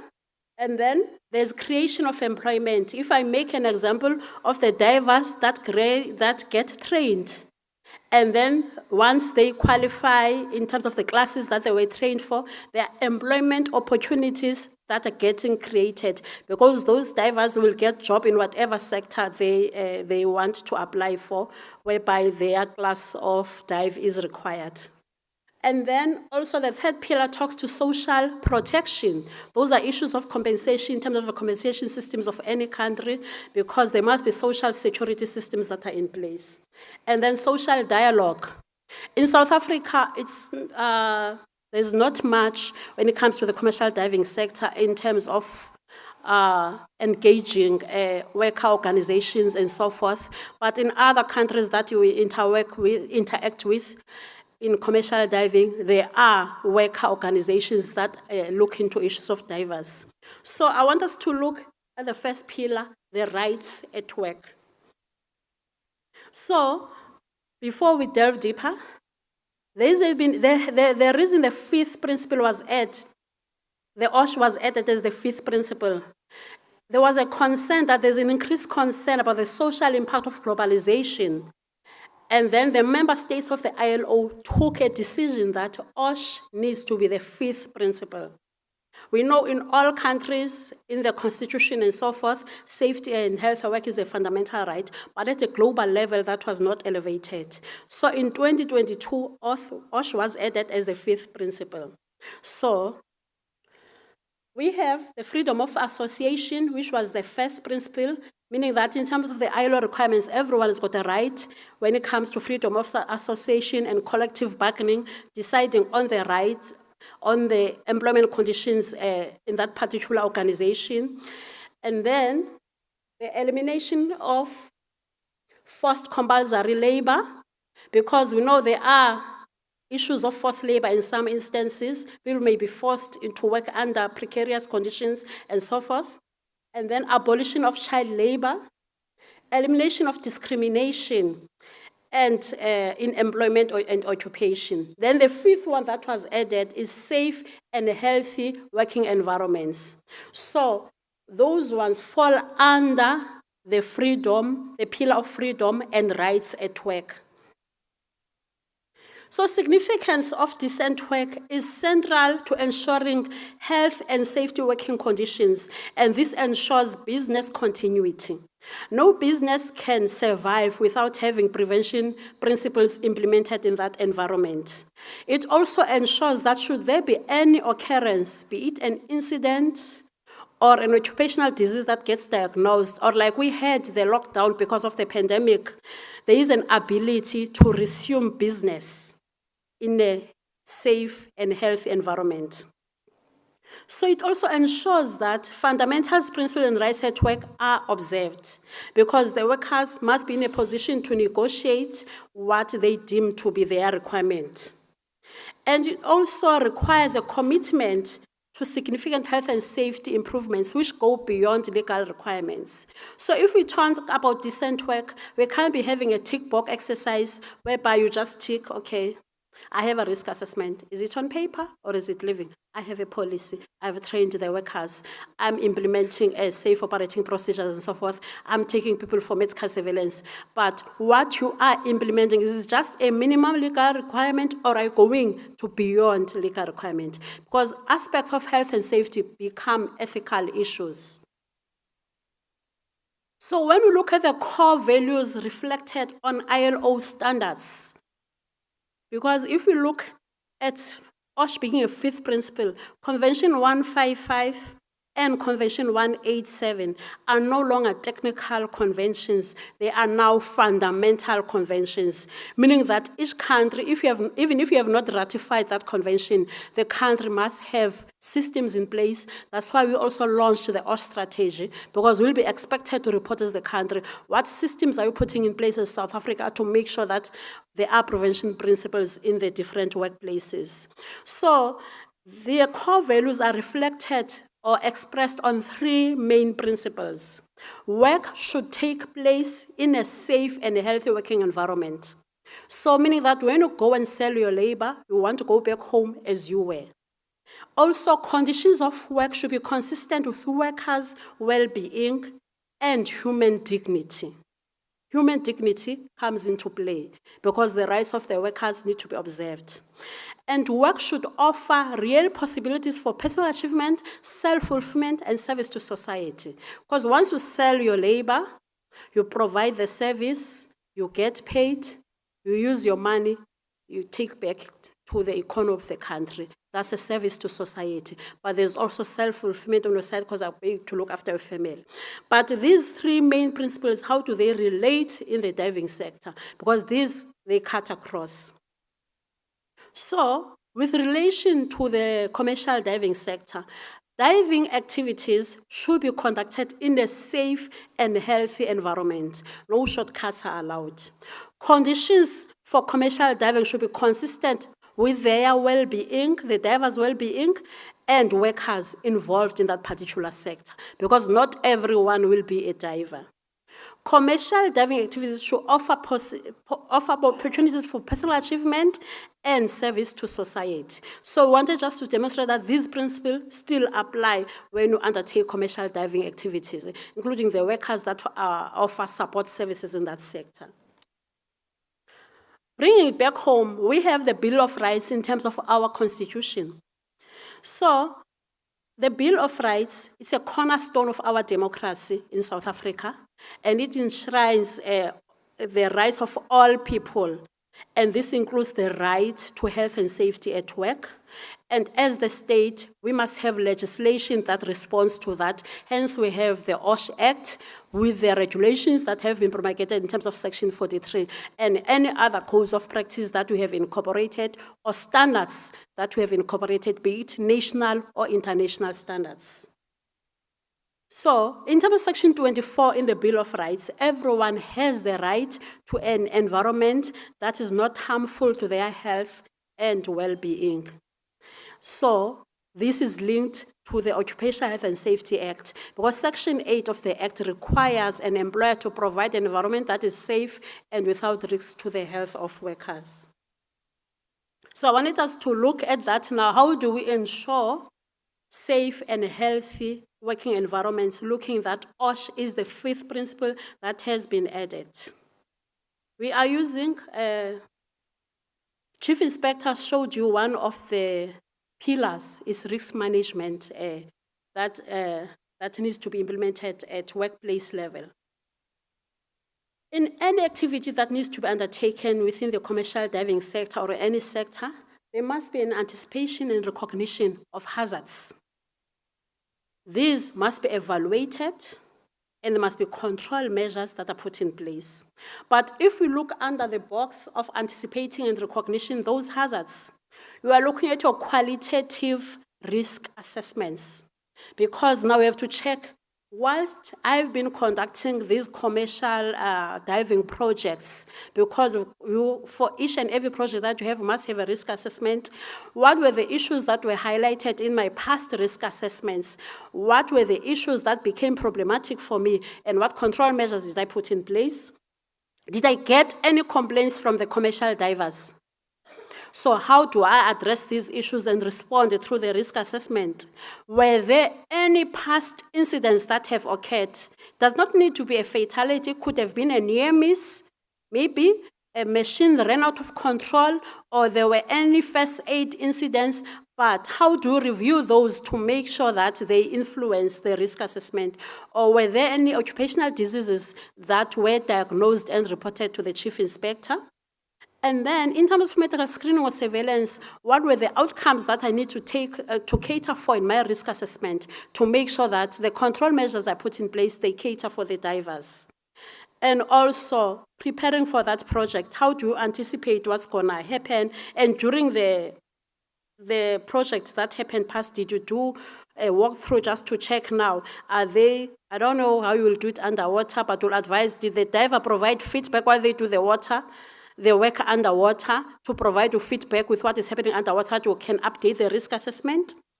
And then interviewing the workers that offer support services or the divers, what were the experiences that need to be brought back to update the risk assessment? And then evaluating such now, we call it a quantitative risk assessment. For instance, if we make an example, you may be using compressors, they generate noise. There may be some welding activities that are supporting the work that you do.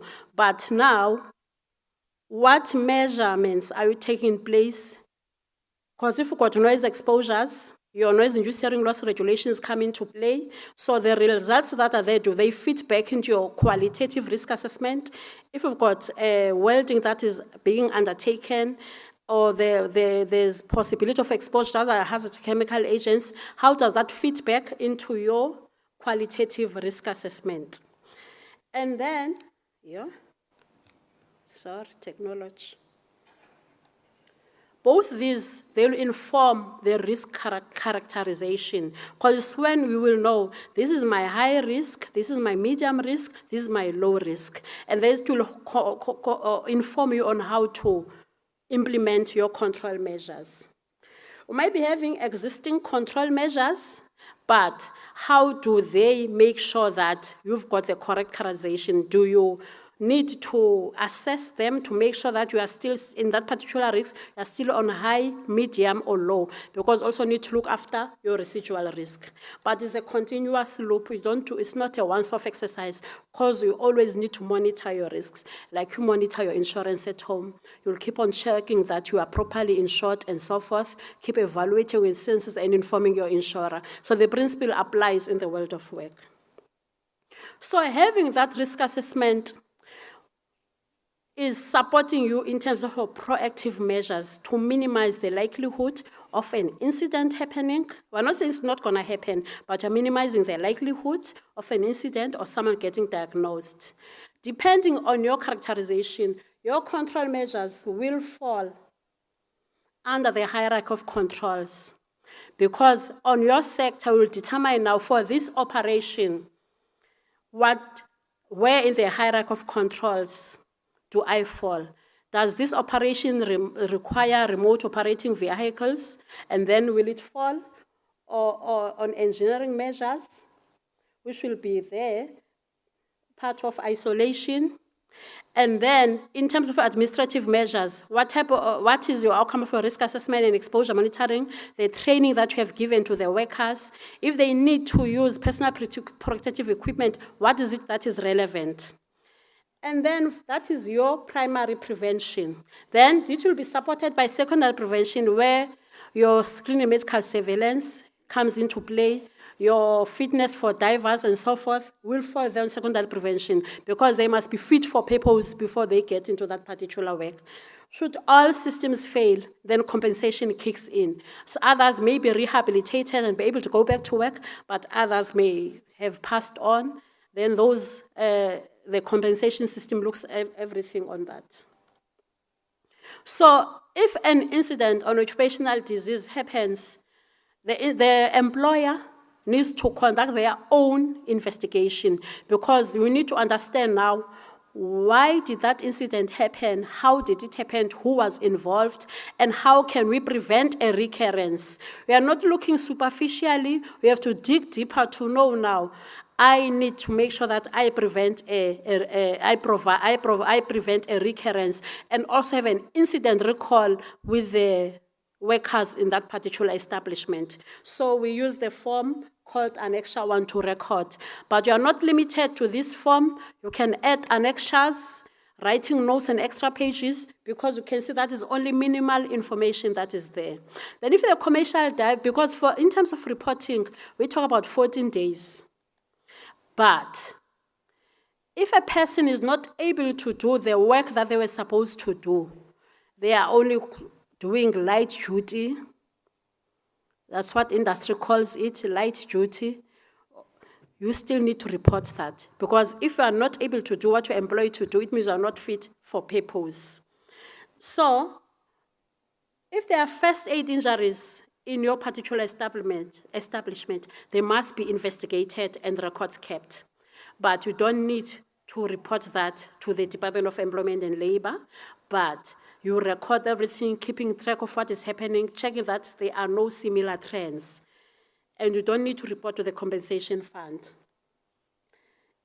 If now it requires more than first aid and there's medical management required, the person has to go to see the doctor and so forth, but it's still less than 14 days, you do not report to us, but must go to the compensation commissioner so that you can recover what you have spent.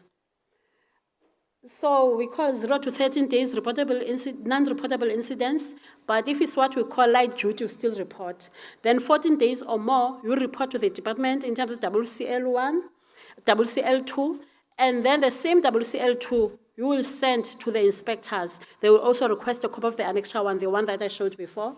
Then if there's a death or amputation or any machine that runs out of control, anything that is listed in Section 24, you call the inspectors immediately. So within 7 days, the employers have to initiate an investigation, such to record everything that has happened, put corrective measures to prevent a recurrence, and keep that record for a minimum of 3 years. But you do not send that report to the department for 0 to 13. But the one of investigations, the inspector will require it. So like the chief inspector indicated, this is a criminal act. If you have found that you have not reported, both Section 24 and Section 25 in terms of diseases, that is a prosecutable offense. So when you look in your investigation, you are not supposed to look superficially. My quote is getting finished. We have to check the individual factors that contributed to that incident, because we all have our own individual variability that comes into play. In terms of fitness, training received, how people process information and so forth, how did those contribute to the incident happening? And then what were the job factors that contributed to that incident happening? So you look at processes within that work environment during that project when it was happening. Then also, what were the organizational factors? What is the culture in that company when it comes to health and safety? How do they provide training? How do they ensure that there's proper supervision and so forth when work is undertaken? Because these 3 factors, they influence how the work is done, and they also influence how an incident happens, because they are all interlinked. We can see at the center, we've got the individual, we can say it's the diver that is there at the center, because everything is centered up around the human being. It's one thing that we can all not eliminate from the world of work unless we want to render everyone unemployed. We'll always have a human element. So, considering that we've got the individual at work, in this case, we're talking about a commercial diver or a person providing support services in that environment. How was the interaction between that individual and the tools that are being used for the work? How was the interaction between the individual and the tasks and back to the tools? And also the environment where they were working. How is the interaction between the individual and the environment in which they were working? We may be looking at physical factors in terms of that environment. So you are assessing everything that influenced what happened when that task was being undertaken. Then also in terms of the organization, how was the interaction between the individual and the organization, the policies, the culture, the training, and everything that is received there. So Considering all those factors, and having mentioned that OSH is the fifth principle on the fundamental rights and principles at work, there is a greater responsibility placed on all role players. It will be the commercial diver in this instance, any person providing support services, the employers, the persons providing consulting services to the commercial diving company or the school. Everyone has got a role to play. So there must be no silo approach. There must be coordinated principles to promote and improve prevention efforts. So you will have your anticipation of risks, looking at new risks that may emerge and so forth, looking at multidisciplinary approach when making sure that OSH principles are put into place. Your HR people that develop policies, how do they influence what is happening in terms of prevention principles? Your results from the DMP, how do they influence the way the work is done there? And also the inputs from the divers and any persons providing support services. Continuously building competencies, because people become complacent in how they do work, but how to make sure that competence is maintained and people know what they're supposed to do and fully understand. And also widen the horizon, because we need to leverage from the lessons that we had during lockdown, where different competencies were working together. And also checking now, what are the international labor standards that are there in the country, and also what are the best practices across the board. And also reinforcing the role of government. That's why we are here, making sure that we work together. And also make sure that we work as partners and leverage on best practice. So, looking at commercial diving work, because we are talking about work underwater, because there's no way we talk about a diver and we don't include the underwater environment. Their work, that's why we say decent work applies to diving work. It contributes to SDG 8, decent employment through inclusive economic growth. And then also looking at SDG 14, which is work underwater. So we need to make sure that in whatever manner they're doing their work underwater, they are protected. We know something may happen, but there must be anticipation of risks in their environments and also keep on improving. So this was just taking out from the SDGs, seeing that SDG 8 and 14, they do link to the work of commercial divers. So the reason we're being in this picture of an elephant, we've picked up a practice in the commercial diving sector. We'll say, they will look at that elephant. Others think that's a spear. Others think it's a snake. And then they think the ear is a fan. You know almost how the elephant will fan itself. And then they see the big trunk, they think it's a wall. And then the others, they think the tail is a rope. But we do not want that concept in the commercial diving sector. There must be a coordinated effort to make sure that the principles of prevention are applied and people understand how they need to protect themselves and how they are protected. Because we want to move from a sector that does not have a preventive component to a sector that has a preventive component to make sure that commercial divers are also protected. Because that supports the economic growth of our country. Because we want reduced incidence in the commercial diving sector, reduce occupational diseases, improve quality of life in the divers, and also improve quality of services that need to be provided. Thank you.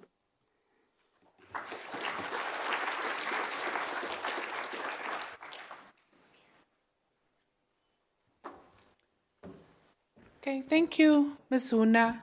I think from all the speakers, what are you picking up that's a common trend? I'm the lady behind you.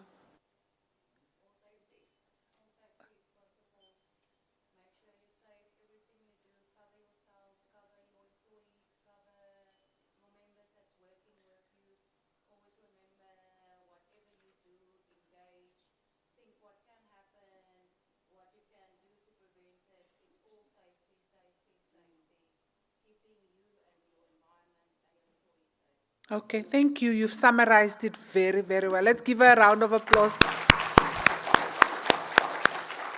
So it's prevention, prevention, prevention, prevention, prevention.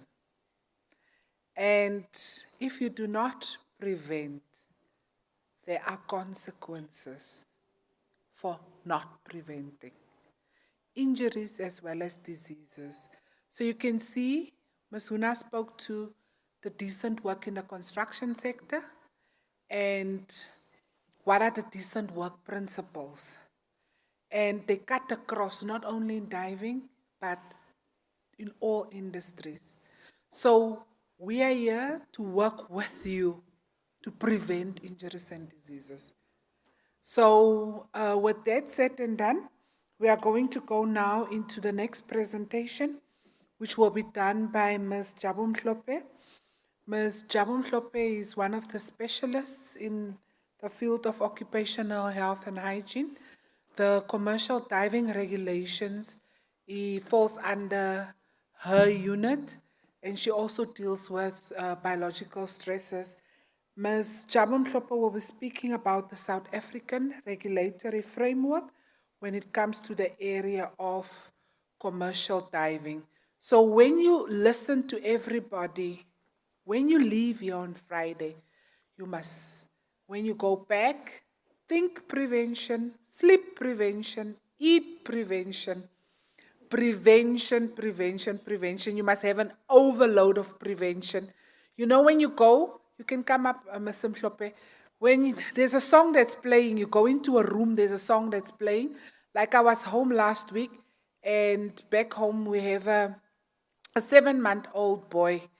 And there's this Miss Rachel song that says, hop little bunnies, hop, hop, hop. And then he starts moving. And then it says, hop and stop. And then he stops. So even last night I was hopping. See, the PCI for KZN is laughing because he has a baby and a toddler. So this Miss Rachel song, I heard it last week for the first time, but it's in my head. I'm sitting, I'm busy working, and I'm hop little bunnies, hop, hop, hop, hop and stop, and the bunny's sleeping and the bunny must wake up and the alarm. So what we are trying to do here is just like the Miss Rachel, everybody all over the world watches Miss Rachel if you have toddlers and infants. We want you to, like this little bunny that's hopping in my head, we want prevention to hop in your head when you're done, yeah? Over to you, Ms. Mhlophe.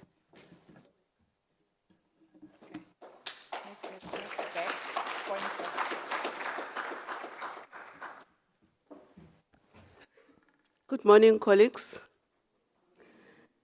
I think my managers have already spoken much about prevention, coordination, prevention. So I'm just going to briefly talk about the regulatory framework in the commercial diving, looking at the commercial diving regulations. Commercial diving encompasses various activities characterized by carrying out underwater work, such as fish farming, ship husbandry, welding, operating heavy equipment, and working with power tools. These jobs are inherently at high risk for the health and safety of commercial divers. I think we are all aware of that. Commercial divers are also exposed to a variety of hazards, which include drowning, respiratory and circulatory complications, hypothermia, etc. And this is worsened by the number and length of dives, physical demands of the diving, and limited visibility underwater. So our commercial divers are doing really great work with, which is associated with high risks and hazards. Such special jobs call for appropriate regulation for training and working conditions, because everything starts with proper training.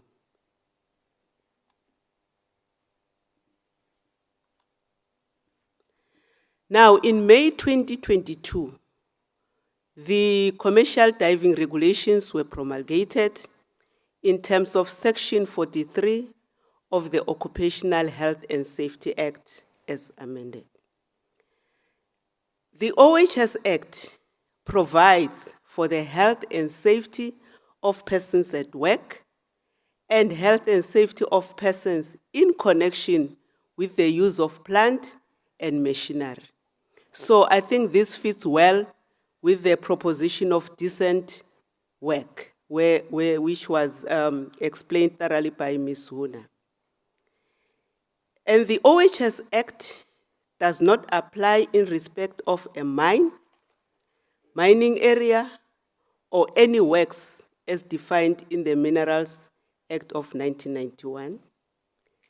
It doesn't apply to any load ship, including a ship holding a load line exemption certificate, fishing boat, sailing boat, whaling boat, as defined in Section 2.1 of the Merchant Shipping Act, or any floating crane, whether or not such ship, boat, or crane is in or out of the water, within any harbor in the Republic or within territorial waters thereof.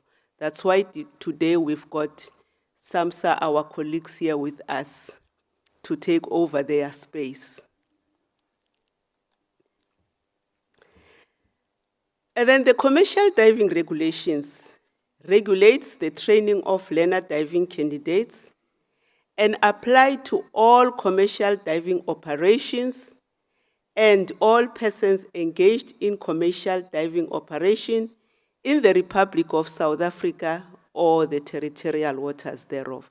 Therefore, with our commercial diving regulations, we do not regulate for recreational diving. The regulations do not apply to persons who are involved in diving operations where no diving apparatus is used, involved in diving operations performed by the South African National Defence Force in accordance with their SANOP 96. Engaged in a work as recreational diving instructor or dive masters, engaged in diving projects where they are not considered employees at work, medical personnel who have to take part in recompression chamber dives in case of an emergency, or involved in underwater survival training. The commercial dive regulations may not apply under this situation, but the Occupational Health and Safety Act still applies. In South Africa, we have 6 different classes of diving, which depends on the depth range. They are divided into the following. We've got Class 1, which is commercial diver who is competent in all aspects of saturation and belt diving. We have Class 2, which is recognized offshore through IMCA and the IDRCF countries. It's a commercial diver who is competent in all aspects of air diving, using surface supplied diving equipment to a maximum depth of 50 meters. We have a Class 3 commercial diver who is competent in all aspects of air diving, using surface supplied equipment to a maximum depth of 30 meters.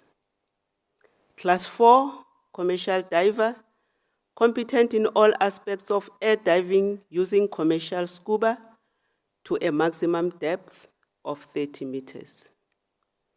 Class 5, the commercial diver who is competent in air scuba diving may dive under the Code of Practice for Scientific Diving to a depth not exceeding 30 meters. Class 6, commercial diver competent in air scuba diving may dive under the Code of Practice for Diving in Benign Conditions and to a depth not exceeding 8 meters. Now, what does our regulation says when it comes to the training? The commercial diving schools must be registered with the department to conduct commercial diver training. That's the requirement. And also, the commercial diving schools must have an ISO 9001 quality management system. This system, if it's utilized effectively and correctly, should assist the school to put measures in place to ensure that the operations that they are conducting, they meet the customer satisfaction. And also, with the quality management system, you have your own internal audits, whereby you check yourself if your operations are still in line. Because then you also have external auditors that will also assist you to check yourself, are your operations effective? And should anything happen, maybe it's a near miss or an occupational disease, you need to go back to your quality management system and see what went wrong. What is it that you did not put in place correctly? So it's a system that assists you as an employer to check yourself, to check your operations every day. It's not a document that you have it for us as inspectors. When you come, you take it from the drawer and then you give it to us. It's your document, it's not our document. It assists you in making sure that your operations are effective, thus promoting decent work. The commercial diving schools must comply with the training standards and codes of practice. As I think it was mentioned by the Chief Inspector, that we have a diving technical committee which assists the Chief Inspector in putting these training standards and code of practice in place. And each diving school must provide training within the borders of South Africa, because our regulations are not applicable in any other country except South Africa. They must have staff, venue, plant, and machinery to ensure training complies with the training standards, and the training must be provided at the approved premises. Because before you can open a diving training school, the department will audit your premises, will audit the equipment, will audit the machinery. That's why we are saying whatever training you conduct must be done where the premises were audited. Appoint instructors in writing. Ensure all diving operations are controlled in accordance with applicable regulations, standards, and relevant code of practice. As we said, not only the commercial diving regulations are applicable in the diving industry. We've got noise there, therefore the noise-induced hearing loss regulations will apply. We'll have equipment and we'll have exposures to chemicals. So all the other relevant regulations will apply in the commercial diving industry. Ensure that all diving operations are conducted in accordance with the operations manual. The operations manual is a Bible for all the diving projects that the diving school are undertaking. So that also the operations manual must be a living document. You always assess it, you always review it if it's still applicable to the diving projects that you are undertaking. Also, the diving schools need to develop emergency procedures. As we have already said, incidences and accidents, they will happen sometimes. Therefore, you need to have these procedures in place should such an incident happen. What are your employees supposed to do? So also there are legal documents that will be required before any commercial diving project will take place. Risk assessment document for each diving project site. So if you have, for an example, different diving project sites, the risk assessment document must be applicable to that diving site. It's not one size fits all. Hazards that are found at site 8 might not be applicable to site B. So you need to have a risk assessment for site B and site C whatever is applicable. So, as I'm saying, it's not one size fits all.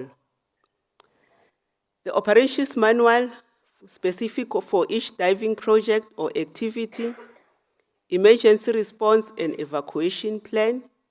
We also require the copy of the Act, regulations, and all relevant documents, proof of registration with the department, also copies of registration cards of commercial divers and supervisors taking part in the project. As we say, we don't regulate recreational divers, so you cannot take somebody with a recreational diving card to do a commercial diving project. Also require in-date medical certificates of commercial divers and supervisors taking part in the diving project. Also, the chief inspector must be notified of the diving project in writing at least 7 days before the commencement of the diving project. But we know there are some of the diving projects for emergency services especially that sometimes it's not possible to report to the chief inspector before that activity is taking place. But we are saying, please notify us as soon as reasonably practicable or within 24 hours after the completion of that project.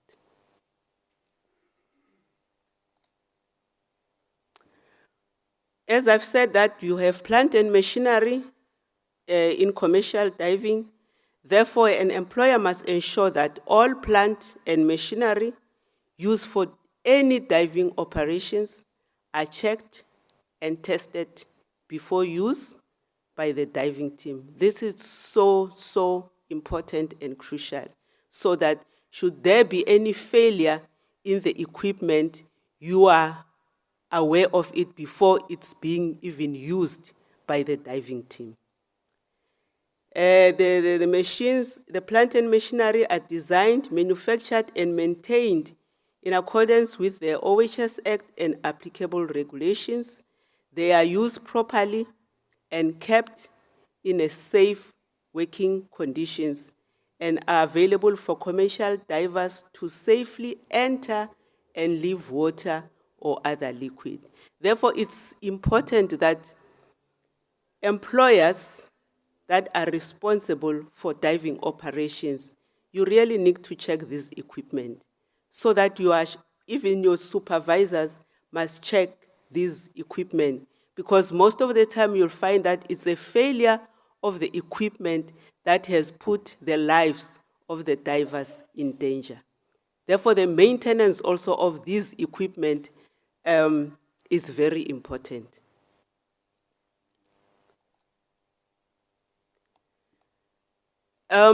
Commercial diving supervisors, they carry a key responsibility when it comes to the occupational health and safety of divers, because they need to ensure that the diving operation is carried out as far as it reasonably practicable without risk to the health and safety of all those taking part in the operation or any other person who may be affected thereby.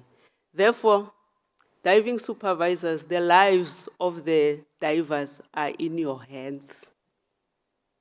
And that's a serious responsibility that you are carrying over your shoulders as supervisors. The supervisor must be competent to provide level 2 first aid, including ability to deal with diving-related emergencies. So, as a supervisor, in case of emergencies, you need to take control of the situation. You cannot hand it over to someone else. It's your responsibility to ensure that you save those employees that you are supervising. And the supervisor must be available at all times to deal with the emergencies at the site where diving operations are carried out.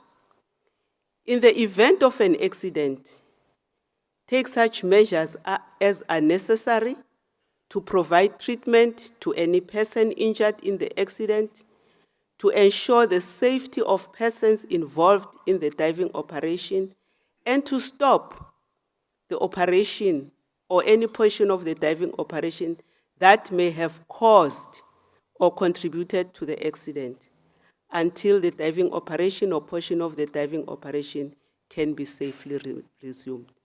So, as I've said, you have a huge responsibility to take when it comes to the diving operation. So you can't be really laxed when you are supervising a diving operation. And what about the commercial diver, him or herself? The commercial diver must inform the diving supervisor if he or she is not competent to carry out the diving task in a safe manner as required in the diving operation. Inform the commercial diving supervisor if he or she knows of anything, including any illness or other condition which makes him or her unfit to dive. I know in the commercial diving you have, what do you call, there's a term that we use for temporary employees.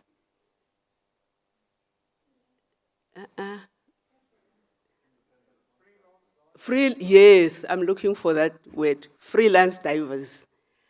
I'm not sure if it's still happening, but I know those divers are falling under the vulnerable group. Because even if sometimes they might feel, oh, today I'm not well, or I'm not sure if they are really comfortable or free enough to tell the supervisor to say, today I'm not well. Because he might not work for that day and might lose the work, isn't it? So, yeah, it's a challenge in this sector. Also, comply with any lawful instruction given to him by the commercial diving supervisor appointed for that diving operation. But in terms of the occupational health and safety that Ms. Huna has spoken about, they also have rights, and they need to be protected and feel comfortable to raise their issues. But I'm not sure how is the environment allowing them to do that. As we have mentioned, that to assist the department and the chief inspector, we have established a diving technical committee which consists of the officials from the Department of Employment and Labor, officials from Department of Mineral Resources and Energy, and the designated medical practitioner, an instructor, an employer, class 2 supervisor, and one officer from the South African Maritime and Safety Authority. The council, that is the council, the advisory council for the minister, may in writing authorize the diving technical committee to co-opt persons who have specialized knowledge on the matter dealt with by the diving technical committee. So if within the diving technical committee there's a matter that we need to resolve, but we don't have that experts within the diving technical committee, we have a mandate to co-opt whoever has got that knowledge that we need. And the council can discharge a member of the diving technical committee before the termination of his or her period. Prohibitions under the commercial diving regulations. We say no person must be allowed to, for commercial scuba dive without an alternate breathing gas supply available that is sufficient for that person to reach a place of safety in case of an emergency. Or for air scuba, dive without minimum plant and machinery as listed in the definition of air scuba. No person must be allowed to commence diving operations without an emergency response plan and in case of saturation diving projects, a hyperbaric evacuation plan. A commercial diving supervisor may not dive while supervising other commercial divers. Or the supervisor cannot act as a standby diver or supervise operations outside the scope of their class of registration. So you cannot be a class 3 supervisor and supervise a class 2 commercial diving activity. A commercial diver may not dive outside of the scope of their class of registration. So as a commercial diver, as I've mentioned, those 6 different classes, you cannot dive maybe as a class 6 diver, then you do a class 2 diving operation. But the class 3 diver, because he has been taken through the ranks, maybe started from class 6, 3, but there's class 5 and 6 is scuba, which is another form of diving. Then from class 4 is commercial scuba, class 3 is SSDE, then class 2 is SSDE, then at class 2, they can perform some of the functions of the class 3. So if you conduct a diving project, because what we have seen is that a person might be at class 3, but they are not familiar really with scuba for maybe class 5. Then it becomes a problem. Then an airline diving may not take place unless approved by the chief inspector. So far, we have never received a request for any diving project to be carried out using an airline diving. So I hope it's not carried out, and it's not happening in the industry. Ne?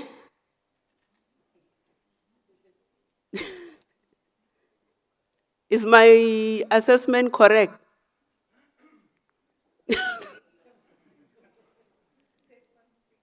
Yeah? Okay. I thank you.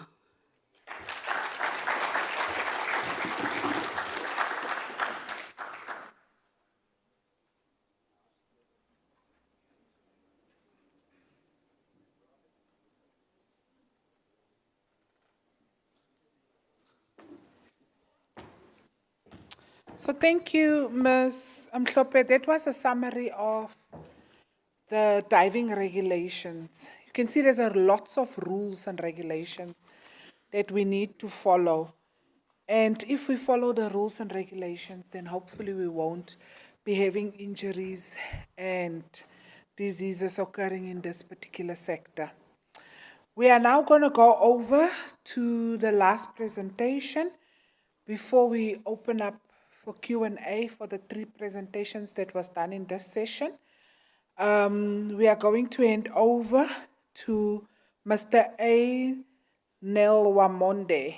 You'll tell me if I butchered it, but I just pronounce it the way I'm seeing it. So he is from SAMSA and will be speaking to the role in the implementation of international and national regulations relating to the maritime industry.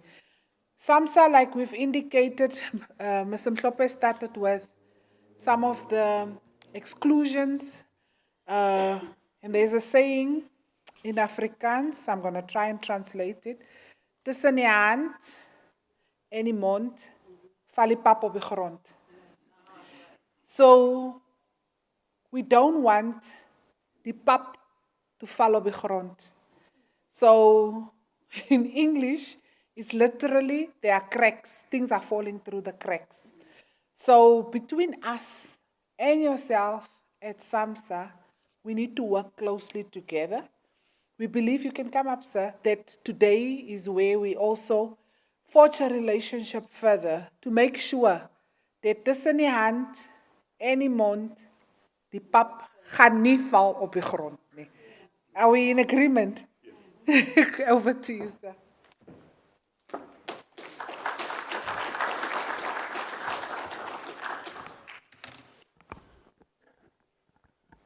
Thank you, and good afternoon, everyone. Whilst they're pulling my presentation, I think over the last 2 years I've been part of the SAMSA team that engaged with the Department of Employment and Labor relating to diving. And yeah, things have fallen through the cracks.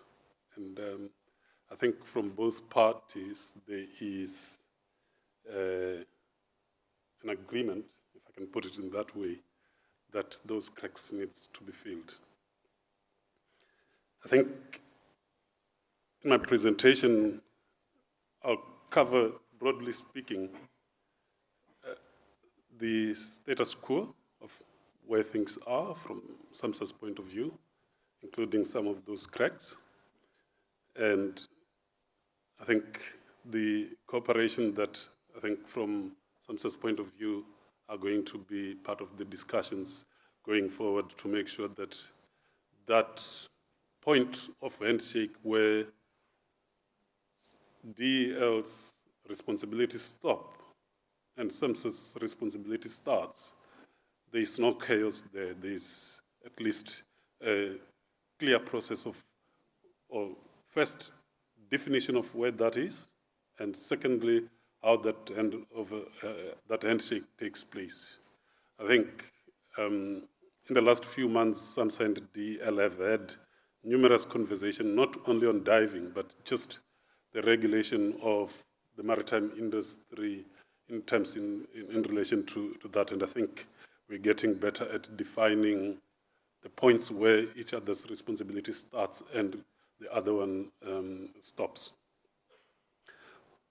I'll briefly also touch on how SAMSA sees the evolution of this work, especially to make sure that the areas that are that ought to be covered should be covered.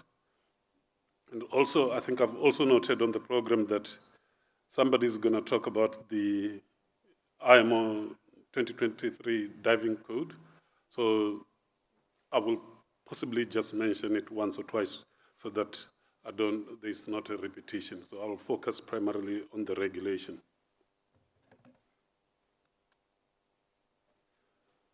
So the framework of diving is, at least at the moment, a little complex in South Africa because SAMSA and DEL sat around the table and we were discussing one thing and we realized that SAMSA thought DEL regulates diving that happens from the ship and DEL thought SAMSA does that.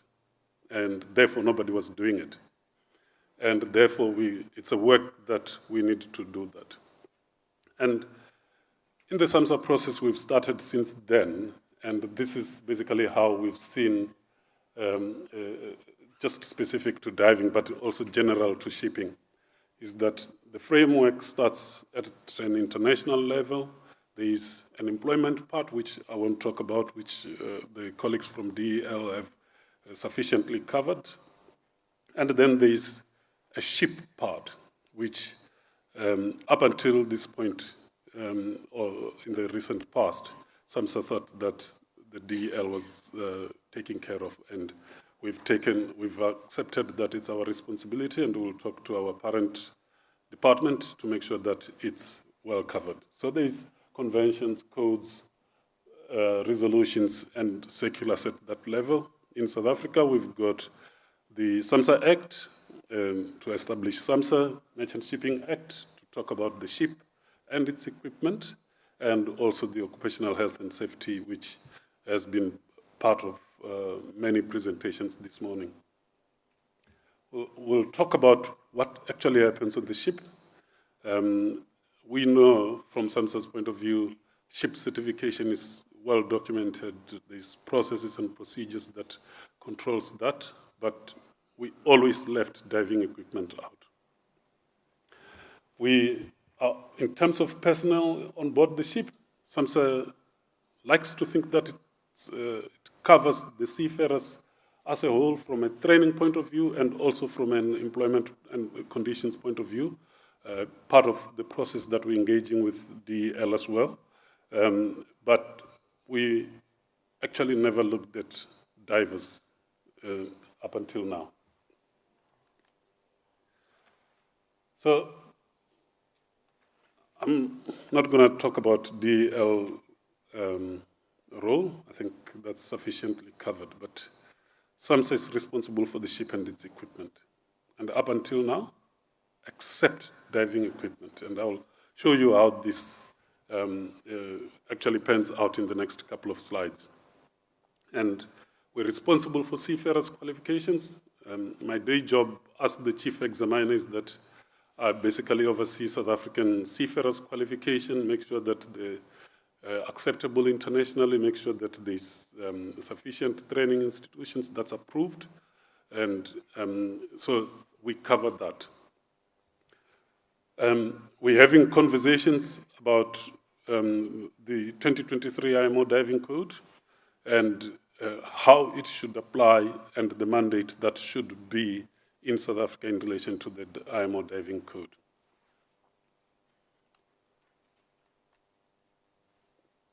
So I mentioned that recently, in the recent past, some saying DL thought we do that, so I'll skip right through that slide. So this is a SAMSA safety hierarchy for a ship. And I think if you look at the arrows that are circulating around that triangle, you'll see that all aspects of a ship depend on competent manning. Competent people building the ship, competent people manning the ship, competent people supporting the ship. And in special operations, competent people conducting those special operations. The base is the construction. So if the ship is badly built, there's nothing, whatever you do, however much the safety equipment that you can put on it, it's not going to help you cover the aspect of that ship. It's a story that I was told when I started my career at sea about a bulk carrier built about 290 meters in length. That's roughly about 3 soccer fields. And she was supposed to be quite strong, like they thought with the Titanic, went to sea, and from the moment that a distress was sent ashore from the ship to when she disappeared off any other vessel's radars, 20 minutes. You have to imagine you've got 20 minutes to get off a ship that could literally suck you down with it when you go down. So it's the rest of the information of that triangle is, what's the word? So the rest of that triangle is immaterial if the ship is badly built. If the ship is unstable, the rest of the stuff above is immaterial if you have an unsafe ship. So let's just talk about 2 kinds of ships that currently exist. This is the SA Gallus II, the South African ship that was built, purpose-built to go to the ice or to the South Pole or to Sinai.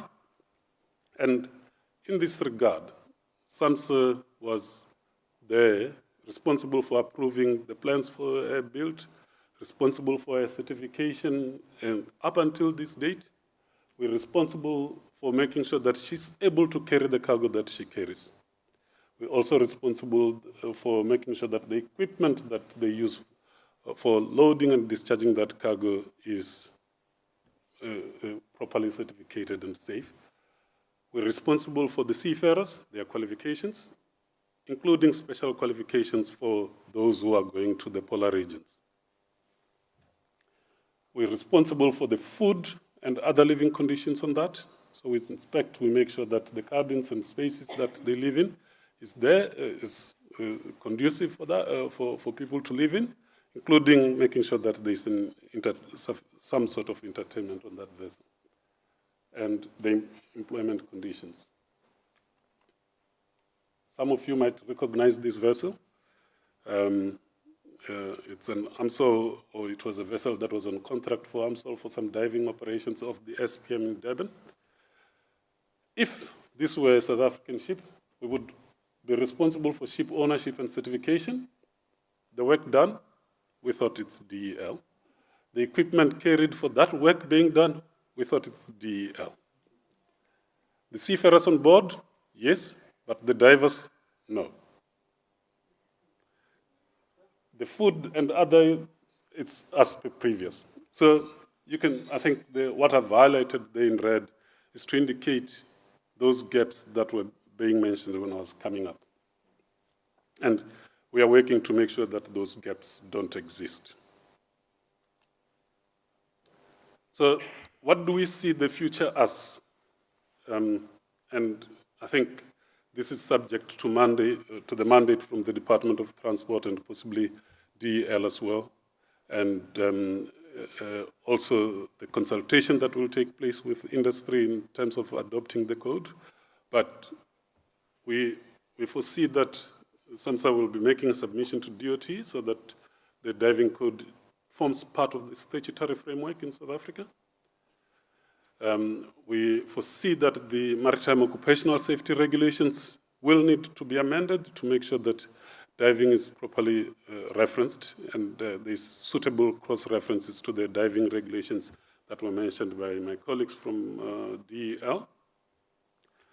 We also see varied applications depending on the type of vessel, type of diving that takes place, and we'll talk about that in a moment. Additional training, possibly for seafarers and for people like myself who work in the administration, because our knowledge of diving is very limited, if not non-existent. And we'll need to redefine what we call commercial diving in the context of the Merchant Shipping National Small Vessel Safety Regulations.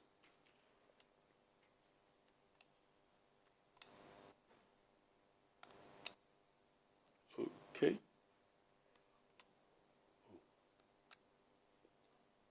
Okay, so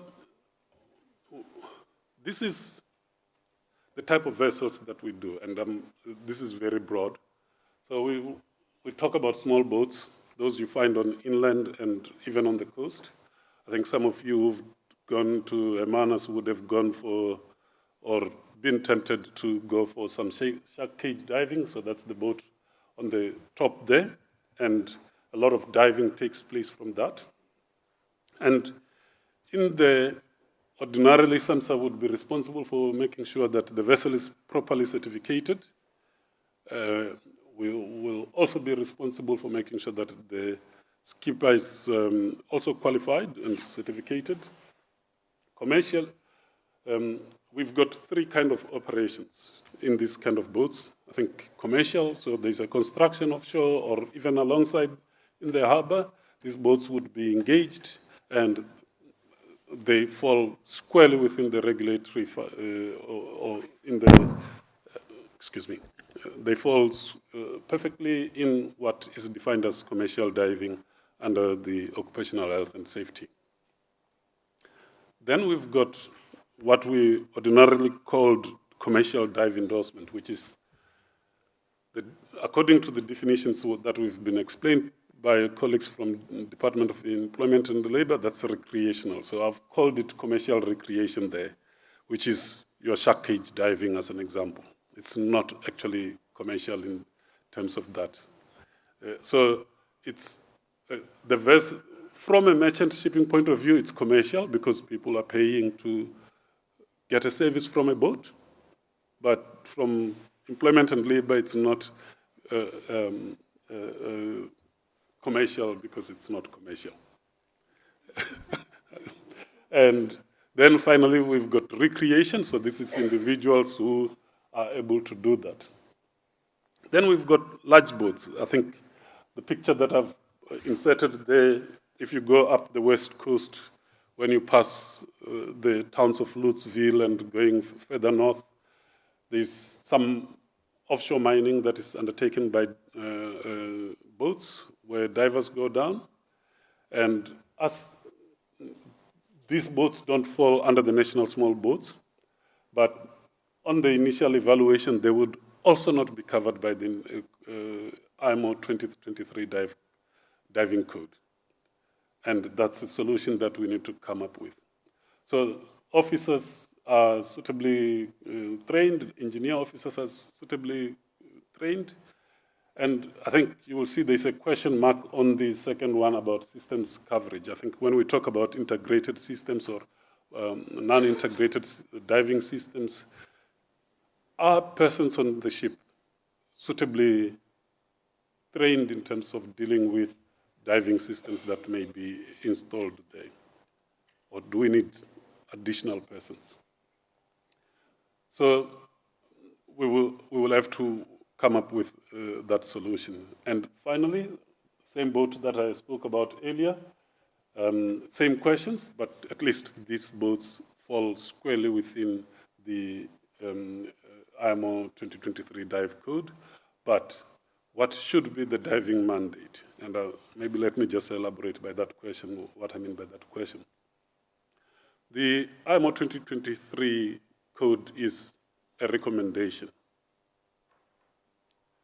therefore non-compulsory in terms internationally. There is a few countries that have made it compulsory in their jurisdiction or for their own vessels. There's countries that still suggest that you comply, i.e. recommend it, and somewhere in between there, that's where we have to find ourselves as well. And that's a process that has to evolve. It cannot be simply a SAMHSA decision that says we think it should be this. We have a view, but I think that's something that needs proper consultation. So maybe about closing, what is our role in this, in diving as SAMHSA? I think ours is to ensure safety of life, persons and other forms of life and property, the ship, equipment and others. So if you imagine on a cargo ship, let's say carrying containers, ordinarily we would worry about every aspect of that ship and from a safety point of view and everybody who interacts with that vessel. Whether it's a longshoreman or a stevedore who comes on board, if they're on the ship, their safety is our concern. The equipment that you put on board, temporarily, permanently, it's also our concern that that should not compromise the safety of life, and it should also not be, that equipment safety should not be compromised. So, secondly, to prevent and combat pollution of the marine environment by ships. So imagine, for those of you who are divers, imagine you diving and there's an oil spill and you're under the water. It's just not something that you want to do. It doesn't matter where. You don't want to be diving and dealing with plastic bags as well. You don't want to be diving and be dealing with effluent from the ship as well.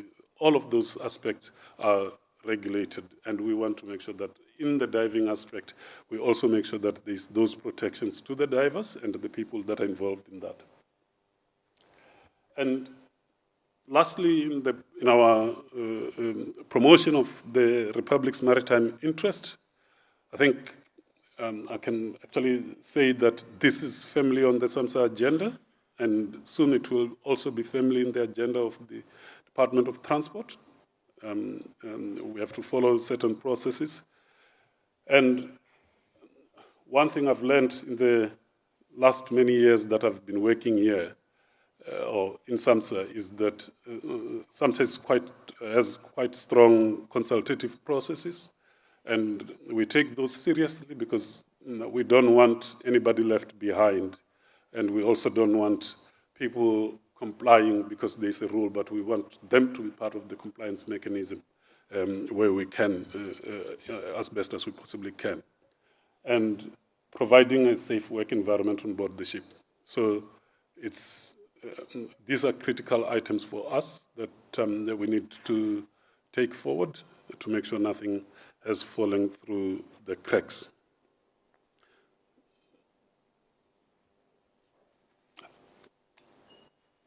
Thank you.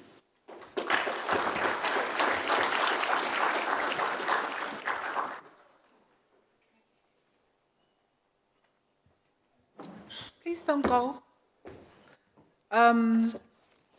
We're still going to have Q&A, but before Q&A, we just want to give you a small token of our appreciation. All the speakers were internal. Internal speakers doesn't get a token of appreciation. Our salaries are the token of appreciation. So thank you so much for taking out the time to prepare the presentation. As you can see, there's a lot of pop in the cracks. You agree with me? And normally where there's a lot of pop in the cracks, then there's room for non-compliance. Because the one thinks the other one is regulating, the other one thinks the other one is regulating. And I'm hoping that in this industry, that with the pop being in the cracks, that we are not using it to not be compliant. So there is room and there is scope for us to be able to work together. But as they have indicated, as SAMSA, they are having engagement with the Occupational Health and Safety team at head office. I know that there's also work that you are doing with Dr. Naidu, but that's not OSH related. That's mainly related when it comes to employment standards. But I think we need to bring it together so that when you deal with the employment standards related matters, that there's also the OSH matters, because as a matter of urgency, we need to resolve our responsibilities and who takes responsibility for what, where, when, and how. But thank you so much. I'm hoping that today's session, that there would be collaboration going forward and that it would be resolved soon. I was sitting next to Ms. Huna. She says there's a meeting scheduled for very early next year where we will be resolving these gray areas and cracks between us and yourselves. I'm going to open now up for questions for the next 10, maximum 15 minutes. On the agenda, we have lunchtime, and we've arranged with the venue, scheduled from 13:30 to 14:30. The reason why our lunch and our teas are a little bit longer is because we're giving you an opportunity to be able to go and view the aquarium and also to engage, because it's the first session that we're having of this particular nature. Can I see, by a show of hands, who has questions for Ms. Huna, Ms. Mhlope, as well as Mr. Nel Wamonde? Questions, comments, inputs? Yes. So can I see the hands? When Warren is just indicating to me, will you please stand up, indicate where you are from, and then ask the question. Over to you, sir. I don't see any other hands. Are we only having one hand? Will give us more time for lunch, but this is where we interact. Can I see hands? I want at least 3 hands in this round. You have no questions. Everything is clear. Okay. Okay, over to you, sir. Right, thanks. My name is Grant Jamison from Professional Diving Centre. We're now based in Gansbaai. We're a commercial diving school operation. And my question is on the Class 2M. South Africa's got pipelines that run at 60 meters. Some of them run a bit deeper. And these dives are done on surface mixed gas at the moment, not on closed bell diving. And we had a standard in place to cover that to make it safe. It was called Class 2M. And it looks like that's been removed from the training standards. So what's going to happen is either we're following the UK, where you may not dive deeper than 50 meters unless you use a closed bell. That's the UK standard. Or are we saying the divers must be saturation divers to dive on the pipelines, which adds extra costs to the whole operation and to the economy. It affects a lot of things on it. So my question is, why was it removed? Who's on the diving board that's advising things like this to be removed? It was put there for a valid reason, for valid safety. We've had accidents before that standard came out, and since that standard has been put in place, there hasn't been any accidents. So it's very strange that it's just been taken out. I don't know if it's just like like it was just forgot about, or if it was taken out, who was behind taking it out and what are the reasons? I think we need to know that. Who were the members of the diving board that decided that should be taken out? And if it's going to be taken out, are we going to say that any diver diving deeper than 50 meters uses a closed bell, which is very expensive for our country? A lot of, like, give you an example, I've dived in the mines. I've rescued people in the mines underground, in flooded mines. I've also recovered most of the bodies in the mines underground. And we can't dive there unless we're doing surface mixed gas. And to put a diving bell down in a mine shaft, it's impossible because we're going underground and we're doing 45-degree dives down a shaft. So there's a lot that goes around this, and it affects the diver, the safety of the divers quite a bit. The tenders that were put out in KZN for the pipelines, the outfall pipelines, we're looking at surface mixed gas because it's the cheapest option. I'll give you an idea. To do that in saturation is about 300,000, what do we say? 300,000 Rand more than doing it on surface mixed gas. The objective is the same, but this being taken out, the government incurs a cost of 300,000. So I don't think a lot of thought went into this, but again, I'm open to hear what happened there and why. I'd like to know why, and I'm sure there's contractors that would like to know why as well, because it does have a major effect on us in the economy, taxpayers, as well as safety, you know. So that's my one question. The other question is, I never knew there was a problem between Department of Labour and SAMHSA, you know, with this misunderstanding, because anyone diving under a ship in a harbour has to be a qualified commercial diver. There's differences where the Navy dive on scuba under ships, and I know commercially we don't really want scuba under ships because it's a risk in that, but there's ways to do it using a lifeline, you've got backup scuba, bailout on scuba. So that's classed as diving under structures on scuba. So it's just a thing, as I say, I didn't know this. It's quite a concern to hear that guys are diving under a ship and SAMHSA thinks that they've been covered by Department of Labour. Department of Labour thinks they've been covered by SAMHSA. It's quite a concern, you know, it's a big safety factor. So I would have thought there's never a problem there because the divers have to be under Department of Labour. That's our regulations. The Port Authority stipulates they issue a permit. So I'm wondering, you know, how that actually happened. I've never known it to happen like that. The master of the ship, he's got to sign off on the diving permit for the divers to dive. There's an engine room lockout done. There's all those kind of things done. So it's worrying to hear that this went ahead, you know, and that the two different departments thought SAMHSA's handling it and Department of Labour thought, SAMHSA thought Department of Labour's handling it. That's a major worry because we haven't really had too many problems under ships except in the hull cleaning. We've had 2 divers drown in Durban Harbour, diving under ships. And there's a lot of things that can be looked at there, but I don't think it was anything to do with the ship's fault. I think that was to do with the diving operations. Another point I'd like to make is there was a mention of development of emergency plans. I've sat in court as an expert witness and as the judge's advisor on a number of cases in the past. And I just think we've got to be careful how we say development of emergency plans doesn't mean there must be emergency plans in place. So I know from a court proceeding that that's just going to be thrown out. You can't say development of emergency plans. You should say there must be emergency plans in place to handle the emergencies, foreseeable emergencies. So that's just something that I picked up, and it's just different to how I understand the court proceedings. And those kind of things create nightmares in court. And then there was a thing on the lifelines where anyone wanting to use the lifeline, which is hookah, needs to apply for a permit or a special exemption to do that. We ruled that out years ago, and I think it was Cape Town University that brought it back in and ran these courses for the guys on the West Coast.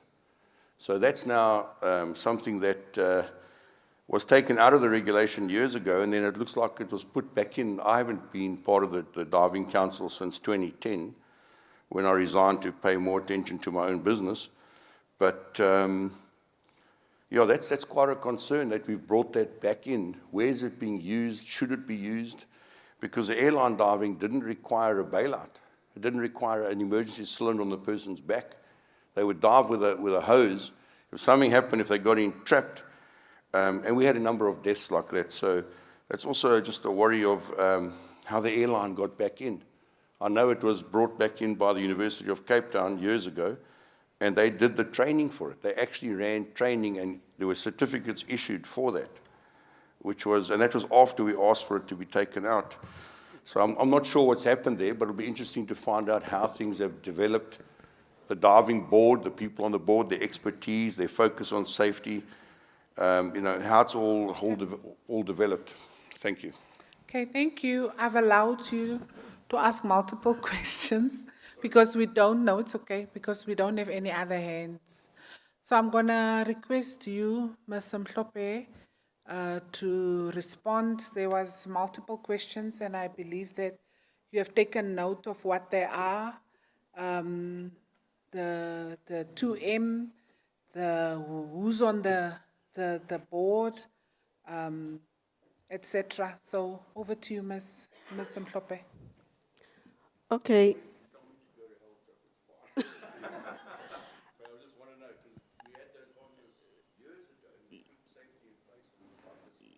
Yes, Okay. I'm not sure which training standards you have looked into. You No, guys it are now is. having a dialogue. Please don't. No, it is mentioned in the commercial diving regulations. Maybe I just missed it when I was doing the presentation, but it's in there. Yes. Okay, and then you talked, okay, there's SAMSA and DOL. I don't think it was just a comment, but the differences between DOL and SAMSA. As we said, we are having a conversation, discussions between us and SAMSA so that we close the gaps that we have identified between us and them. And then, okay, you mentioning the development of emergency in place. We take your comment that we have the emergency evacuations plan in place. The hookah diving, or call it the airline diving. As we have said, it's under the prohibitions, okay? But in situations whereby maybe the contractor or whoever wants to use this with motivation, that's why they need to apply to the chief inspector. Yes. Did I miss anything? Okay, there's also one of the MCA representatives that wants to assist with one of the questions. Over to you, Mr. Chilton. Thank you very much. My name is Bill Chilton, and I'm the diving manager at IMCA. And I just wanted to come back to Mr. Jameson's points about underwater ship husbandry. I thought they were very well made points. And for the benefit of the audience here, I'll be talking in depth on this subject tomorrow, because IMCA has identified this as the most dangerous sector of commercial diving in the world. Over the last 2 years, there have been 30 fatalities that we know about in this particular sector of the industry. All but one of these fatalities were using scuba diving equipment. These fatalities have been caused by ships not having a lockout-tagout procedure, by using scuba diver, and by divers drowning. But again, I will cover all this in more detail tomorrow. What I would also say is, due to the seriousness of the issue and the amount of divers that are dying doing this work, I, together with my colleagues, wrote a document last year, IMCA D082, which is guidance on how to undertake these types of projects safely. It was written with industry experts who do this type of job day in, day out. It was reviewed by our top-level committee. And because this is such a serious issue, our board of directors have made this document free for anyone in the world. You don't have to be an IMCA member. Anyone can download it. So there's some really good guidance there. But please be aware, diving on boats is currently the biggest killer of divers in the world. Okay, thank you. Thank you so much for that insights. I see Mr. Jameson is satisfied with the responses, but with regard to SAMSA, which falls under the Department of Transport, and ourselves, that is where we have identified that there are challenges, there are gaps, and we are closing those gaps. We are committing to closing those particular gaps between ourselves and SAMSA. We still have not so many minutes, about 6 minutes. Was it only Mr. Jameson that had a question, comment? You do not have to ask a question. You can give a comment, constructive input. Over to you, sir. I see one hand and then we are done. Thank you. Okay, good afternoon. I'm Captain Sutton from Water Policing and Diving Services in the Western Cape. My colleagues from the Brigade, Metro, and SAPS, we are doing a function within the commercial environment that deals with the poorest of communities. So our work is a social justice issue, where we have to provide a service to communities that cannot afford the service in the recovery of the remains of their loved ones. And it is a bit of a challenge currently on how the Act is written. The part that dealt with emergency divers, the term was removed in the 2022 regulations, and something to be considered. As a stakeholder, I think it's very relevant that we are giving back through the commercial diving environment to our communities in this service that we render. In alignment with the Inquest Act, and also with our emergency teams from the Brigade and EMS in immediate rescues when a vehicle would go into water to recover the patient.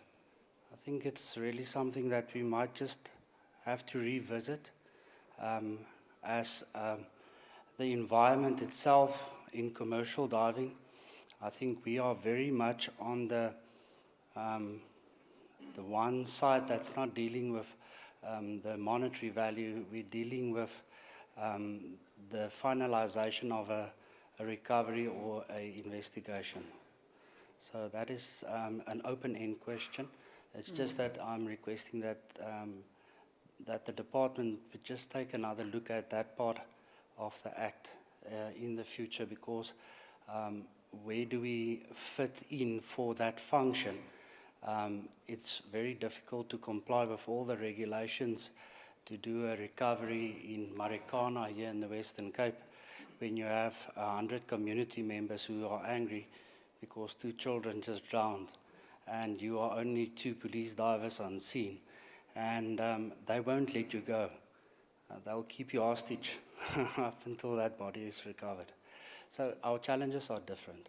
So if there could be stakeholder engagement on that level, especially dealing with the social justice issue of emergency diving, police diving in the Act, it would be highly appreciated. Thank you. Okay, thank you. You want to give input into that comment? Ms. Mhlope, Ms. Huna? I think it's a comment, but I think it would be good to give input. Just to respond, I'm not sure what is it that has been removed unless I missed because I wanted to jot that down. What is it that has been removed in the current regulation that was in the previous regulations? I would. Maybe you can have a one-on-one session. Please do. We have an hour. You can have a one-on-one session. And what is important is when we do any form of changes or amendments, we do so with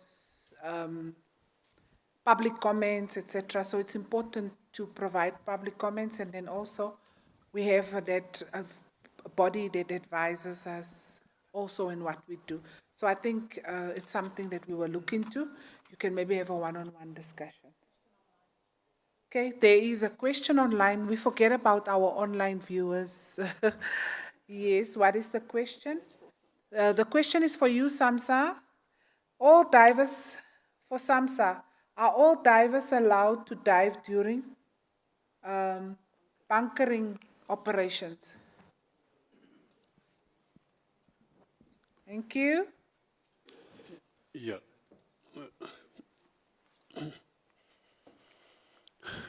Thank you.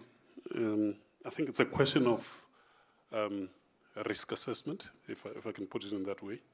If you're going to do any job on the ship alongside any other job, you would have to make sure that there's compatibility.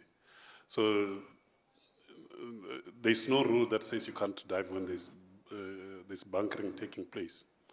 But if you're going to be diving directly underneath outlets for bunkering systems, then I think your risk assessment has failed you, like with any other task that could be running alongside whilst you're doing that.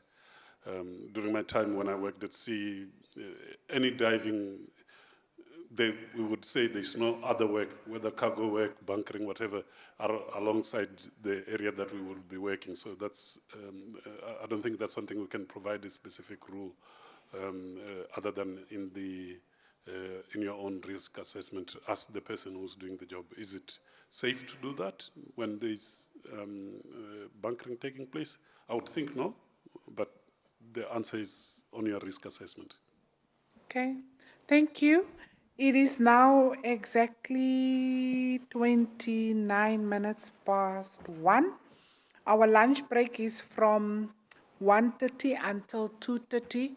Can we please be back at 25 past so that we are able to settle down and we start exactly at 1:30? I see hands going up. I gave opportunity. The boat has sailed. It's no longer in the dock. It's been in the dock for the past 20 minutes. If you have any questions, the presenters are here. We have an hour lunch. You can come and ask the question. Thank you. See you in an hour.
Can we settle down?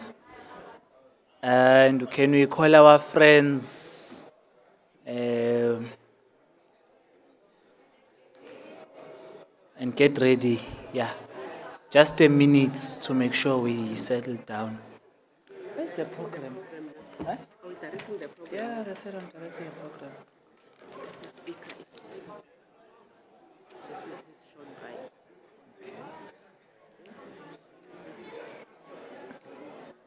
Okay. Ali McLeod. What will we be talking about?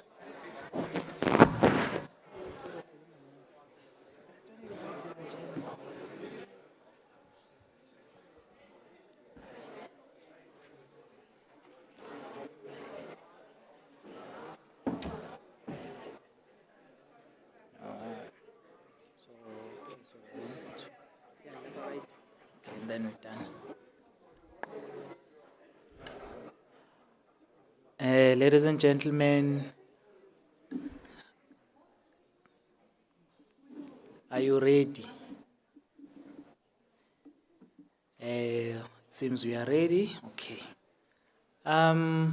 Good afternoon and welcome to the afternoon session of the underwater conference. When I was telling people I'm going to an underwater conference, they were thinking I will be under the water. So when we took the picture, when they were posting the banner in the divers in the morning, I took a picture and I posted it in my WhatsApp. One of my friends, he said, Mlungis, uzokwiliza, which means I will drown. And I'm like, it's a good thing I can't swim because I'm not underwater, but I'm underwater conferencing. So colleagues, welcome to the afternoon session of the Occupational Health and Safety Underwater Conference for 2024, hosted by the employer of choice, the Department of Employment and Labor. If you don't work for Employment and Labor, I'm telling you, you must think. I think from today onwards, we should be having unsolicited job applications. Please don't apply for my job. You can apply for any other job. But colleagues, my name is Umlungisi Zondi. I'm the Provincial Chief Inspector for KwaZulu-Natal, and I will be guiding a conversation up to the end of today. I'm sure we still remember our house rules, so I will not be reiterating them. Colleagues, our next speaker is Mr. A. McLeod. I said it right. Mr. A. McLeod. It's not Van Damme. It's Mr. A. McLeod.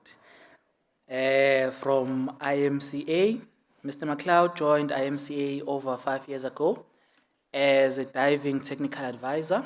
Prior to joining IMCA, he was the diver training manager at the Underwater Centre Diver Training School in Scotland. He has taught on all the United Kingdom HSE diving courses from scuba to saturation. He is now primarily responsible for all the IMCA diving division courses and the IMCA supervisor and LST scheme, as well as secretary of the Diving Medical Advisory Committee. Mr. McLeod will be presenting on diver training and certification. Ladies and gentlemen, let us welcome Mr. McLeod on stage. Thank you.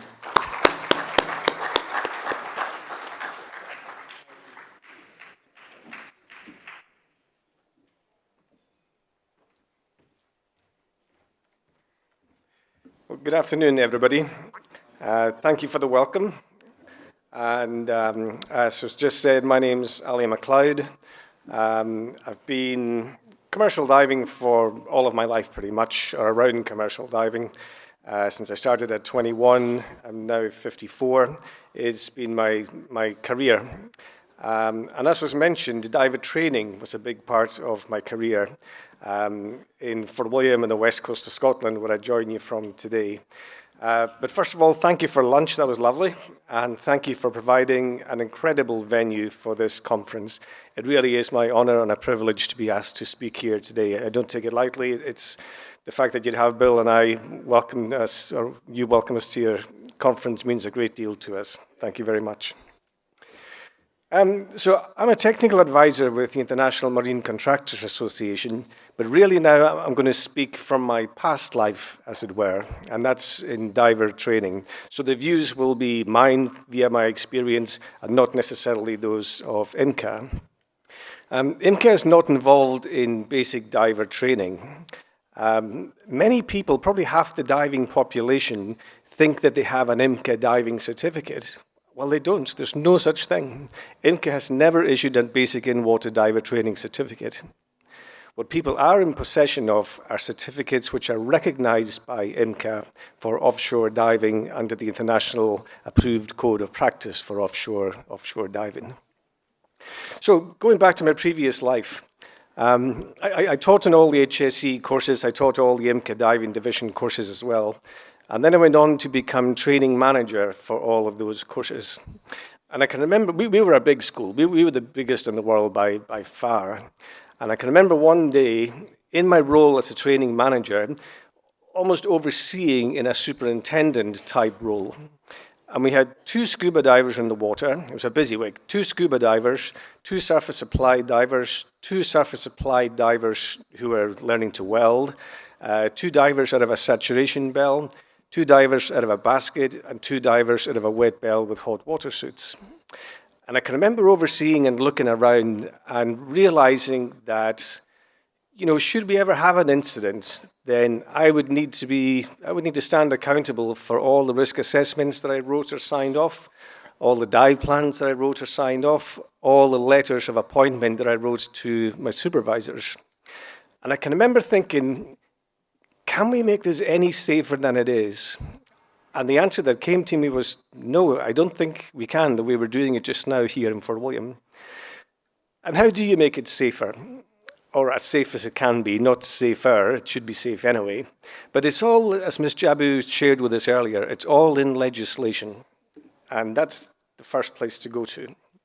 So what I think makes a good diver training school, as Ms. Jabu said, it's not just a tiering to diving legislation. There's much, much more to it. There's many other pieces of legislation that we need to be aware of. And I think the core is to have a good diving safety management system.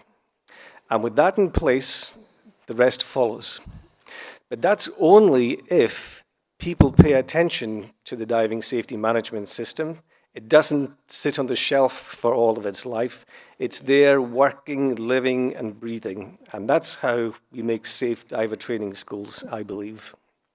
And again, no different to any other diving contractor. So the rules and the principles and the policies apply to a diver training school as they do a diving contractor. And that's written in law, but sometimes perhaps overlooked because it is a different kind of diving. Diver training is a bit different to regular commercial diver training work. So diver training schools must ensure that they can deal with medical or safety issues because they do have those issues. Did we ever have incidents? Of course we did. Everybody does. Every diving contractor, diving school, aquarium, everybody has incidents. I can remember Bill and I not essentially dealing with, but in conversation with some regulators in the US, and they were keeping an eye on a dive school there that perhaps wasn't performing so well. And I think it was, they boasted they had 15 years without an incident. Now, that's nonsense. Nobody goes 15 years without an incident. I'm not talking major incidents, it's minor ones. And the real skill and the pride I took was in reporting those incidents and acting upon them. So a couple of examples. We had a lot of people with oral barotrauma. You see that all the time in diver training school. It's very, very common, especially during the likes of a diver rescue exercise where everybody wants to perform well, perform quickly. They say, yeah, my ears are fine. Whatever you do, don't force your ears. But people will tend to. And I don't exaggerate when I've said I've looked at hundreds and hundreds and hundreds of eardrums over the years. It's a very common thing. Diver training schools have those incidents. So what do? You investigate them and you act upon them. And one we found was in, you may be familiar with it, the large yellow Kirby Morgan helmets. Well, they were coming with very, very thin nose block devices on them. And the students were really struggling to get a good seal. And we saw an increase in oral barotrauma. So what do? You order wider ones. It's one of the few modifications you can do to those helmets is to order a wider nose block device. Another incident where you act upon it was a lad who, on his 50-meter air dive in surface supply, had a bit of a panic attack and made a pretty unpleasant ascent to the surface, but he was okay. So you investigate. So I took the recording of the dive, listened to it on headphones, and you could hear the breathing changing in the demand regulator. So what he had done, I believe, with narcosis coming on at 30, 40, 50 meters, he had turned the second stage adjustment in and turned it the wrong way. And of course, that restricts the flow of gas, and it's pretty uncomfortable, and little wonder that he had a bit of a panic attack. So what do? You respond to those emergencies and you respond to those incidents. So I rewrote the dive plan for that dive to make sure that shortly after the diver has left surface, there's a verbal check to make sure that they're actually turning the dial of breath the correct way. So yes, dive schools have incidents, but you can learn from them and you can change your procedures to stop them happening again or minimize the effects of them. Dive schools, again, the other diving contractors should be able to demonstrate that they can look after their equipment and service it in accordance with local, national regulation, perhaps IMCA's guidelines as well. So all of our offshore diving equipment, that was the wet bell, the saturation system, that was inspected in accordance with the design document, which some of you may be familiar with, some not. The scuba equipment we used was in accordance with manufacturers' recommendations, and all the other equipment for the inshore phase of the diving was all in accordance with the UK Association of Diving Contractors guidelines. So we must demonstrate that we're able to maintain that equipment so that it's safe and fit for purpose. There should be an emergency procedures manual for the type of diving undertaken. All makes up part of your safety management system. Operations manuals and procedures for the type of training, and ensure that all diving and supervisory personnel engaged in basic in-water offshore diver training are suitably qualified and experienced as well. I'm sure there's, in accordance with DOEL's requirements, minimum supervisor requirements. In the United Kingdom, we had them as well. And before we would employ anybody as an instructor or supervisor at the school, we made sure that they had the correct qualification, they were suitably experienced, and the other thing was, were they able to work with students? Because we would take guys from offshore, put them on the panel in front of the students, and they behaved like they did offshore, wild and screaming and shouting and kicking stuff around the place, not very professional, and not what a student wants to see either. I can remember back when I started diving in 1991, I remember I'd never been in the water before. I thought I fancied being a commercial diver. And the supervisors, when I look back in it now, they were pretty incompetent probably. And the way they dealt with things was to scream and shout and belittle you. I see the lads from the force smiling. Yeah, and that's the way it was. When I look back in it now, I think, crikey, those people were not competent supervisors at all. And especially around diving students.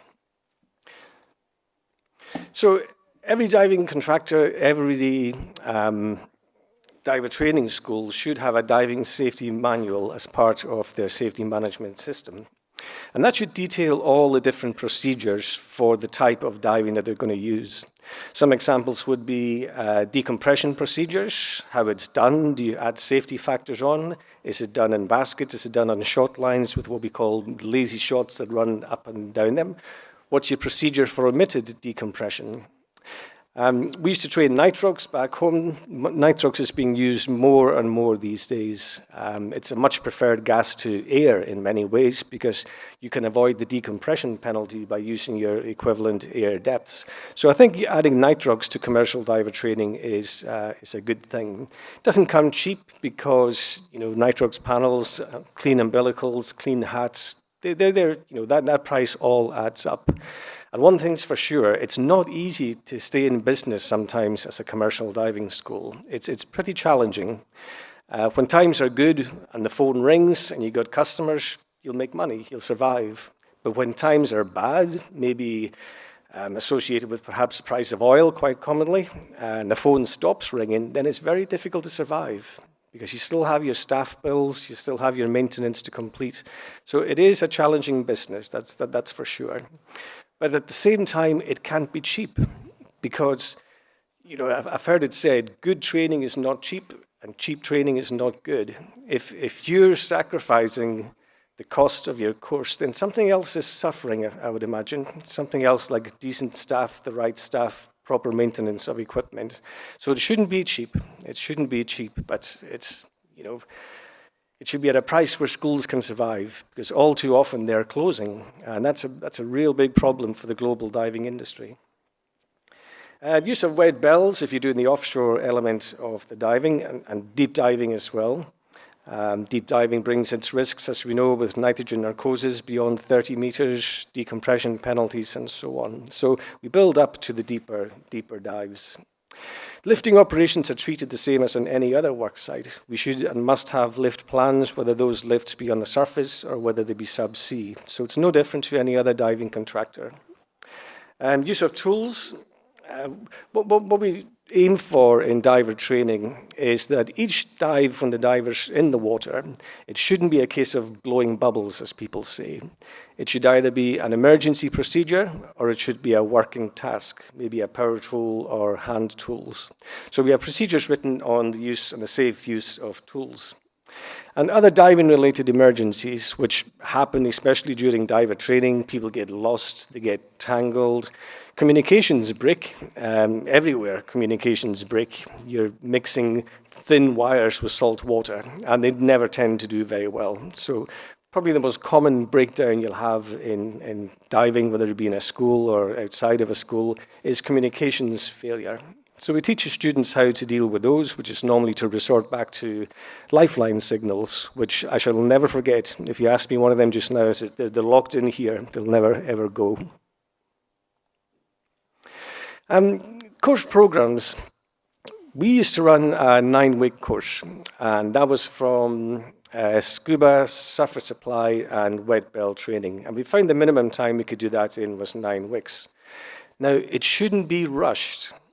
But the longer, and this is where it's challenging economically, the longer people have to stay at diver training school, the more accommodation they have to pay, etc. So it's a balance between making profit, getting the training done in time.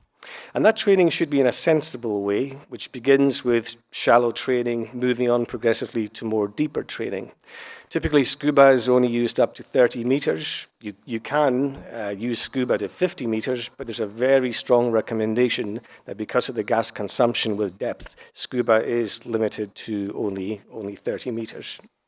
Likewise, with the tasks that we'd expect a diver to perform would be simple to begin with. That could be basic rigging, could be using a hacksaw, could be using a hammer and chisel, attaching shackles, then onto the more complex things like air lift bags, underwater airlifts, burning, welding, etc. And there's normally nothing written in legislation about what tools you should train a diver to use, but what we aim to do is give them a broad spectrum of hand tools. And I found, I remember when I started my career and asking myself, do I think I'm a good diver? And I can remember I grew up on a croft, a small piece of land on the island of Lewis in the Outer Hebrides, and every weekend was about fixing something, whether it be a tractor or welding something. And I think what really makes a good commercial diver is somebody can work well with their hands and then teach them to dive. And then that makes, in my opinion, a good commercial diver. You can do it the other way as well. You can learn to dive having never held a tool in your life. But you know that does work. But there's a real advantage to somebody who's got a good working mindset, good with their hands, and then stick them in the water and you'll probably have a successful diver. With the courses being relatively short and economically challenging, schools must have in place a method to deal with students who fall behind. Now, typically that's catching colds, sore ears, weather as well. The weather can be so choppy or blowy that you simply can't dive, it's not safe. So you must have in place a mechanism for either backclassing a student or catching up in some way. And I think that should be factored into the cost of a course as well, because if somebody goes off course for several days, that means catching up in the evenings, catching up on the weekends, and that's an overtime cost to the school. Unless your staff are very, very dedicated, which sometimes they are, sometimes they're not, that should be factored into the price as well, because no shortcuts should be taken. We, back in the UK, did 49 dives in total for scuba, surface supply, and wet bell diving.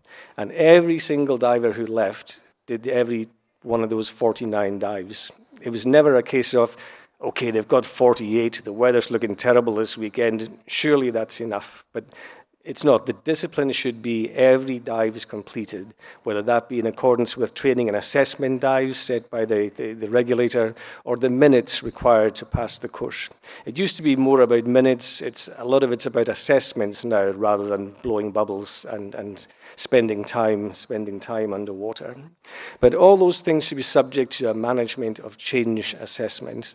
So what we don't want is multiple dives, risking decompression illness, trying to catch people up. There should be plans in place, factored into place, where people can catch up, because they will and they do fall ill. Emergency response manuals for any conceivable emergency should be present. And what this does is it gives details of how we manage each emergency. So what I did back home, the supervisor for any of those emergencies, and it's not limited to just those, of course, but should there be an oxygen toxicity hit or panic or whatever, the supervisor would have their quick checklist of how do we manage this. Because as a supervisor, when things start to go a bit hairy, it's not nice. It's not nice. I've been there a number of times, and it's, you know, your heart beats pretty quickly because, as Ms. Jabu said, you are responsible for the life of the person in the water. So we have a supervisor, we have an instructor. So basically the supervisor's only job is to run the dive, calculate the decompression, make sure the checks are done. The instructor is the one who does the actual teaching, whether that be the classroom work or, in the event of an emergency, opens up the advanced emergency procedures. So this was, the supervisor has his short emergency procedures to take care of the immediate effects, and the instructor then steps back with a calm mind and reads the blow-by-blow emergency procedure for that particular emergency. No different to any other diving contractor. So a number of emergencies possible there: gas toxicity, decompression requirements, non-decompression requirements, omitted decompression, drowning. There's a number of them, of course, and the list perhaps doesn't end. There's anything you can conceivably think of should be covered in the emergency procedures. Every dive school should have specialist medical support as well. That's in the form of a hyperbaric doctor, somebody who's giving 24/7 cover on the end of the telephone should you need medical advice from them. Quite often the emergency is dealt with by what we call DMTs, diver medic technicians, and then should the diver medic technician think it's necessary or the supervisor think it's necessary, then we seek advice from the diving doctor, which may be to go to bed for a few hours, or it may be a recompression treatment in the decompression chamber. But that's an absolute must. I think many of the bends I treated in the past at the school, we had type 1, which was mild, type 2, which was more serious, And type 3 are the ones that were pretty much up here. I think people just imagined they had decompression illness. A mistake we learned from was that if you take a class of people and give them a lecture on decompression illness, and you tell them this can maim, it can kill, these are the signs and symptoms, be very, very cautious of decompression illness, take a class of 12 people diving, and 6 of them will get decompression illness. You know, you can talk somebody into, oh yes, I'm sore here, and I feel a little bit this and a little bit that. So we learned not to do that, that's for sure. So we did the decompression illness lectures in the first week in the classroom. But safer to treat than to not to treat, and do what we call a test of pressure. Standby divers are sometimes full-time employees of the school. I like that, I'm in favor of it. Other times it's a student who has progressed so far on the course and has been deemed competent to be a standby diver. Like I say, I prefer the full-time employee option. That way, you know, somebody is absolutely dedicated to it and they're qualified as well.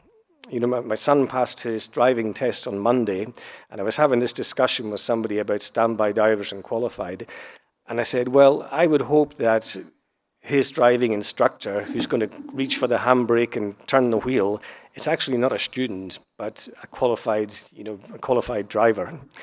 But they didn't get it. They didn't get the analogy at all. But congratulations to my son for passing his test. So we do make sure that we exercise standby divers as well. That's very, very important. They should be exercised on at least a weekly basis. Sometimes they have to go in anyway if somebody's a bit messed up and a bit of a tangle in their lifeline, but they do have to go in and do a rescue. And this will be at a variety of depths and in a variety of equipment as well, which will be scuba, surface applied, and wet bell diving operations. So they should be proficient at performing a rescue. That rescue gets logged in the daily dive log and in their diver's logbook as well. Looking back on when I said, could we make this safer? Every dive had a toolbox talk. Every dive had a dive plan. And I'm in favor of this. Because if you consider, let's say it takes 49 dives to complete an offshore air diving course, they're pretty much the same dives because you're aiming for the same things, whether it be a rescue exercise, a particular task, they should all be the same dives. You never turn up, which I remember doing years ago when I did my diving course, you never turn up and see which way the wind's blowing and say, well, I think we'll do this dive today, or let's try this today. Or I remember vessels coming alongside and us being sent in to clear the propellers, which is absolutely wrong. You can't do that with a student. They're not a working diver. They're not qualified yet. But if you're doing the same thing, that gives you an opportunity to write dive plans. So a dive plan is pretty much blow by blow what's going to happen on that dive. And it takes all the guesswork out of it, apart from somebody perhaps getting lost or there being some slight deviation from it. If every dive is on a dive plan and there's a toolbox talk and risk assessment for every one of those dives, that really increases the safety of a diver training course. Like I say, there's no guesswork and let's do this today or let's not bother and whatever you have. And at the end of the toolbox talk, of course, it's just diving briefing. And that gives you the opportunity for all the students to sign it, to say that they understand the toolbox talk and ask any questions, and also to declare that they're fit to dive as well. So once you know it's going to take you 10, 11, however many weeks, and you know each dive that you're going to do, it's easy to add to the safety of that by planning for absolutely everything. It takes any guesswork out of it, takes any deviation out of it, and I'd strongly encourage that.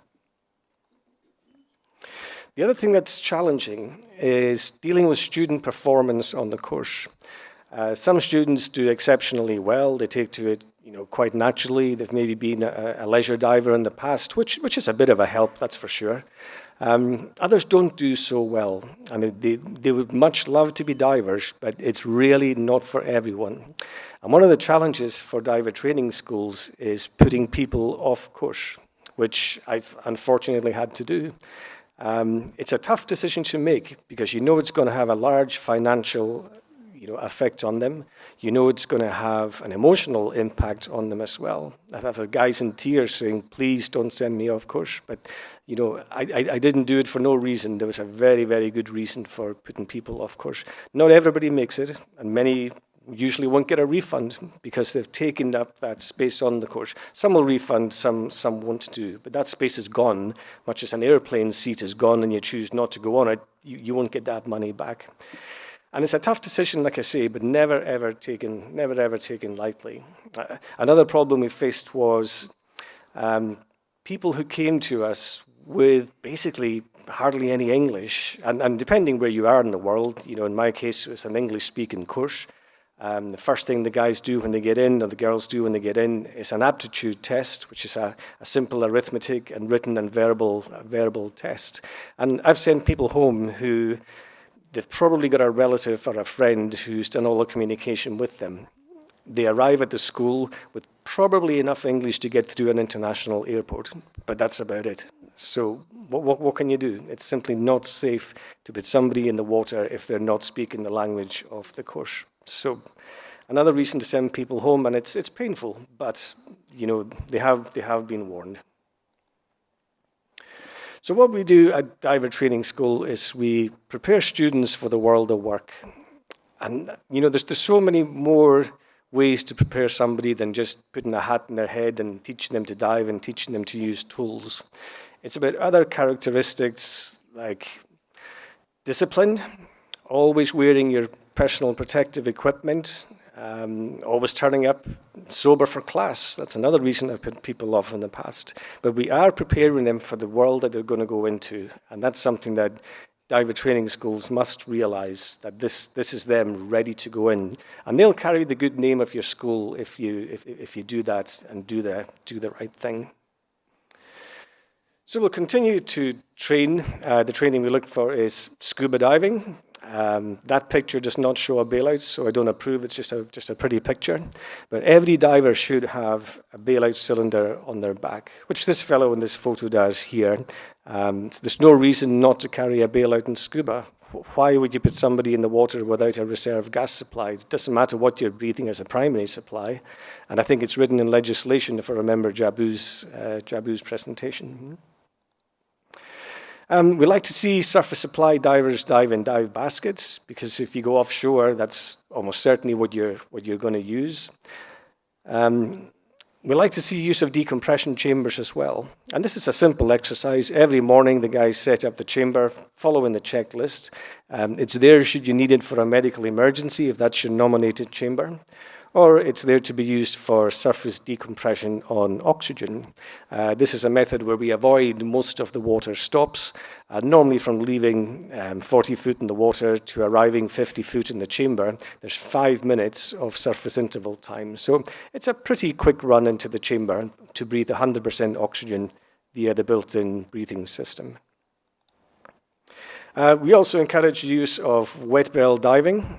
Wet bells aren't used as much nowadays as baskets are. Equipment is very reliable if it's looked after correctly.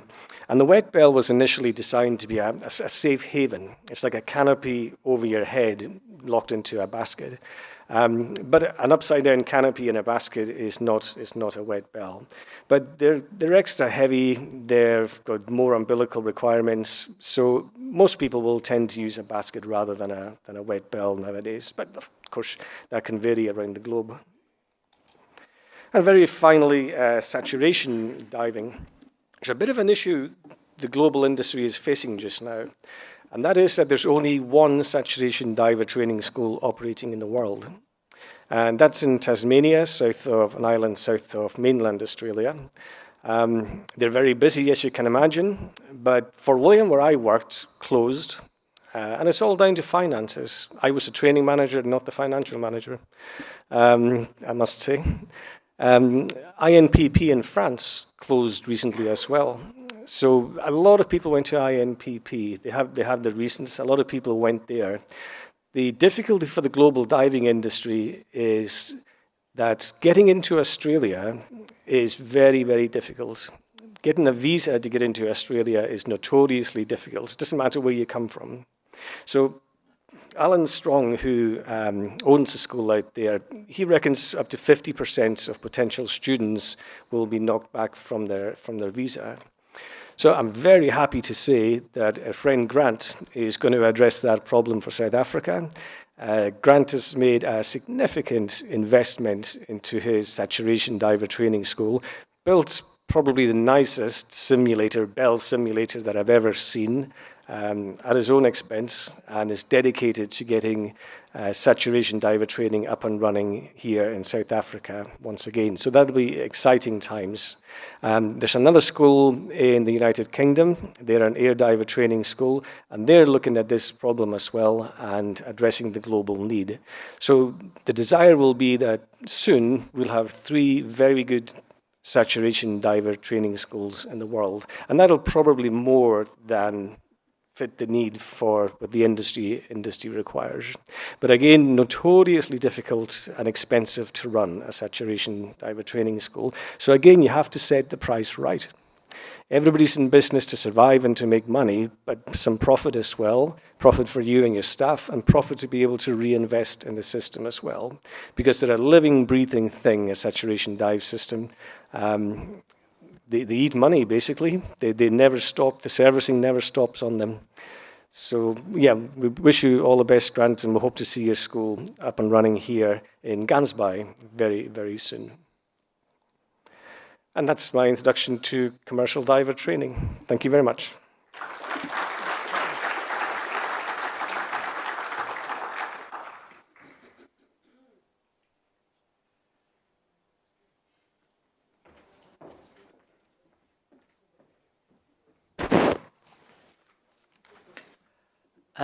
Thank you very much, Mr. McLeod.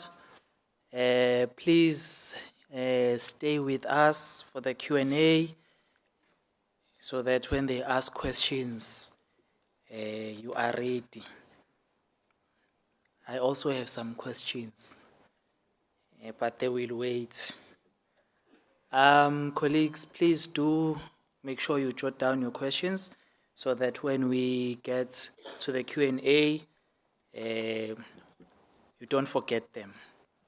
I know sometimes we have this thing with, I'm going to remember this question. When it's time, the question is gone.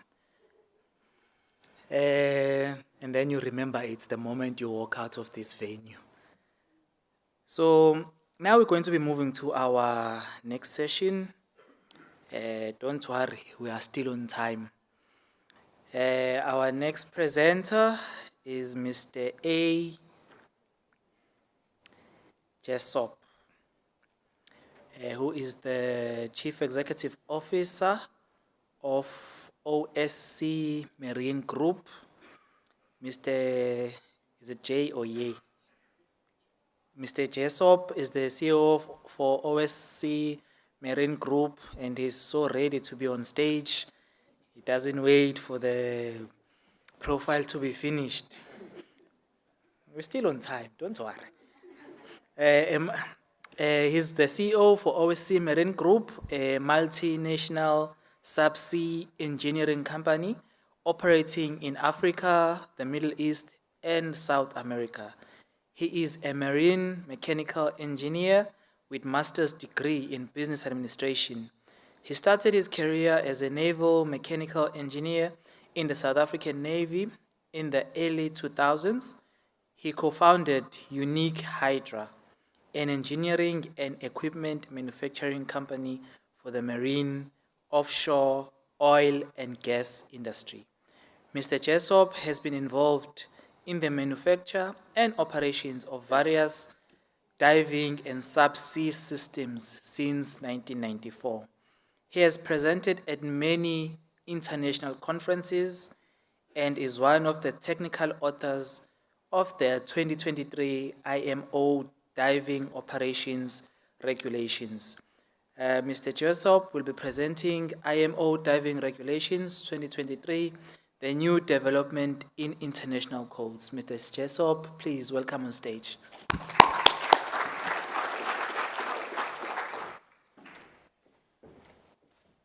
Right, good afternoon, everybody.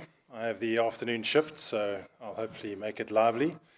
I have lots of pictures, so it should be good. IMO regulations, if we can just shift to the next slide.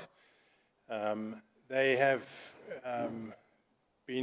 I have to shift it to the next slide, thank you for that.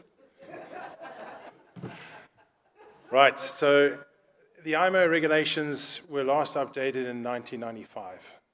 So almost 30 years since the revision of them. The industry as a whole, in those years, were experiencing a number of fatalities, and they brought in place the 1995 regulations. It was specifically with regards to equipment, and only focused on equipment. And then the industry as a whole, the International Marine Contractors Association, IMCA, and the general clients within the oil and gas segment enhanced the operations of international diving or offshore diving with respect to regulations, guidelines, audit documents, and so on, to a point that the 1995 regulations were so far behind, it became a joke. So the industry got together and we formed a task team. We lobbied the IMO. It's like the UN of maritime. Basically, it's all the countries together, and they make votes in terms of what they want to work on. And we managed to lobby them. They agreed to work on the regulations, and various countries supported that work. So what you see here is about 5 years worth of work to get to a point where it's actually issued. And now this is what you can, I'll just take you through the highlights of it. To understand where all these regulations sit, so I think it's quite important, I just explained this a little bit to you. IMO is the basic top end of regulations in terms of internationally accepted diving regulations. And then you have the member states or flag societies. Now, they are the countries that have signed to IMO, and then they adopt the regulation, and then they apply it. So they'll apply it as a mandatory requirement or non-mandatory. You already heard that word before from SAMHSA in terms of it can either be adopted as a mandatory or a non-mandatory. This is a non-mandatory application, so it's up to the flag state, the country, to make a decision whether to go mandatory or not. Then you have the class societies, and they create rules to deal with the implementation of the class or the IMO regulations onto the vessel. So they run the technical side of implementing it onto a vessel or a ship, etc. And then you have international associations or clients such as IMCA, such as IOGP. IOGP is the international oil and gas producers. They're quite active in the diving industry because they use the diving companies, diving contractors, to do their work in the oil fields and so on. And then you have the diving contractors, like myself. That's where we sit. So right at the bottom, we're the guys that have to make it happen in terms of compliance to all of these specific things. So hopefully that gives you a bit of an idea of what the framework looks like, how this all fits together. So effectively, I'm going to be talking about the 2023 dive regulations, the major overarching document in the industry has been changed. So we'll get into it. So contents of the new code. The old code is Chapter 4. So there you can see the 1995 regulation. The new code includes a number of new chapters. A general, which is a basic explanation of the code and its criteria. The diving unit. So that explains the combination of a ship and diving equipment is what we call a diving unit. Okay? Diving platform is a ship, and diving system is the equipment or plant. So if everyone, I'll just repeat that because it's sometimes confusing. So diving unit is where you combine the two parts together, a diving ship and a diving equipment becomes a diving unit. Diving platform is a ship, basically, another term for a ship. It's an IMO term. Unfortunately, they don't call vessels vessels. They call them platforms. And then diving system or equipment. And then we dig into the safety management system. So, it's no use just having equipment and having a ship, or how are you going to use it? You know, what do we need to put in place to actually use this equipment safely? So that's where the safety management system, that chapter kicks in. And then we've also provided guidance. So some of the code requirements, under the IMO requirement, you only state the objectives, you only state the guidance, you can't give more guidance in that part of the code. So then we add the guidance at the end of the code. So that's the chapter that's sitting there. Right, next one. So implementing our industry primary code for safe diving. So effectively, the code has been issued. It was issued in December 2023. It is now really getting to become known amongst the flag states. So as you saw from SAMSA, they know about it. It's there. And it's pointing out some areas that are concerning. It's helping the flag states to understand what to do in terms of adoption. There have been some flag states, for example, the UAE recently adopted it as a mandatory requirement, i.e. they've set it as a rule. You will comply. The Australian government is looking at it. There are a number of other governments worldwide that are looking at applying it as a mandatory code, i.e.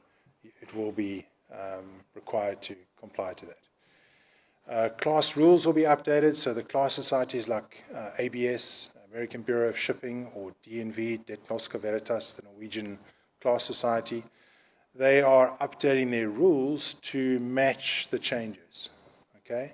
So that's busy happening as well. Contractors, like myself, will have to then implement the rules as well. So we're busy looking at ways and means to implement this and to make this an effective system for our clients when we're working offshore.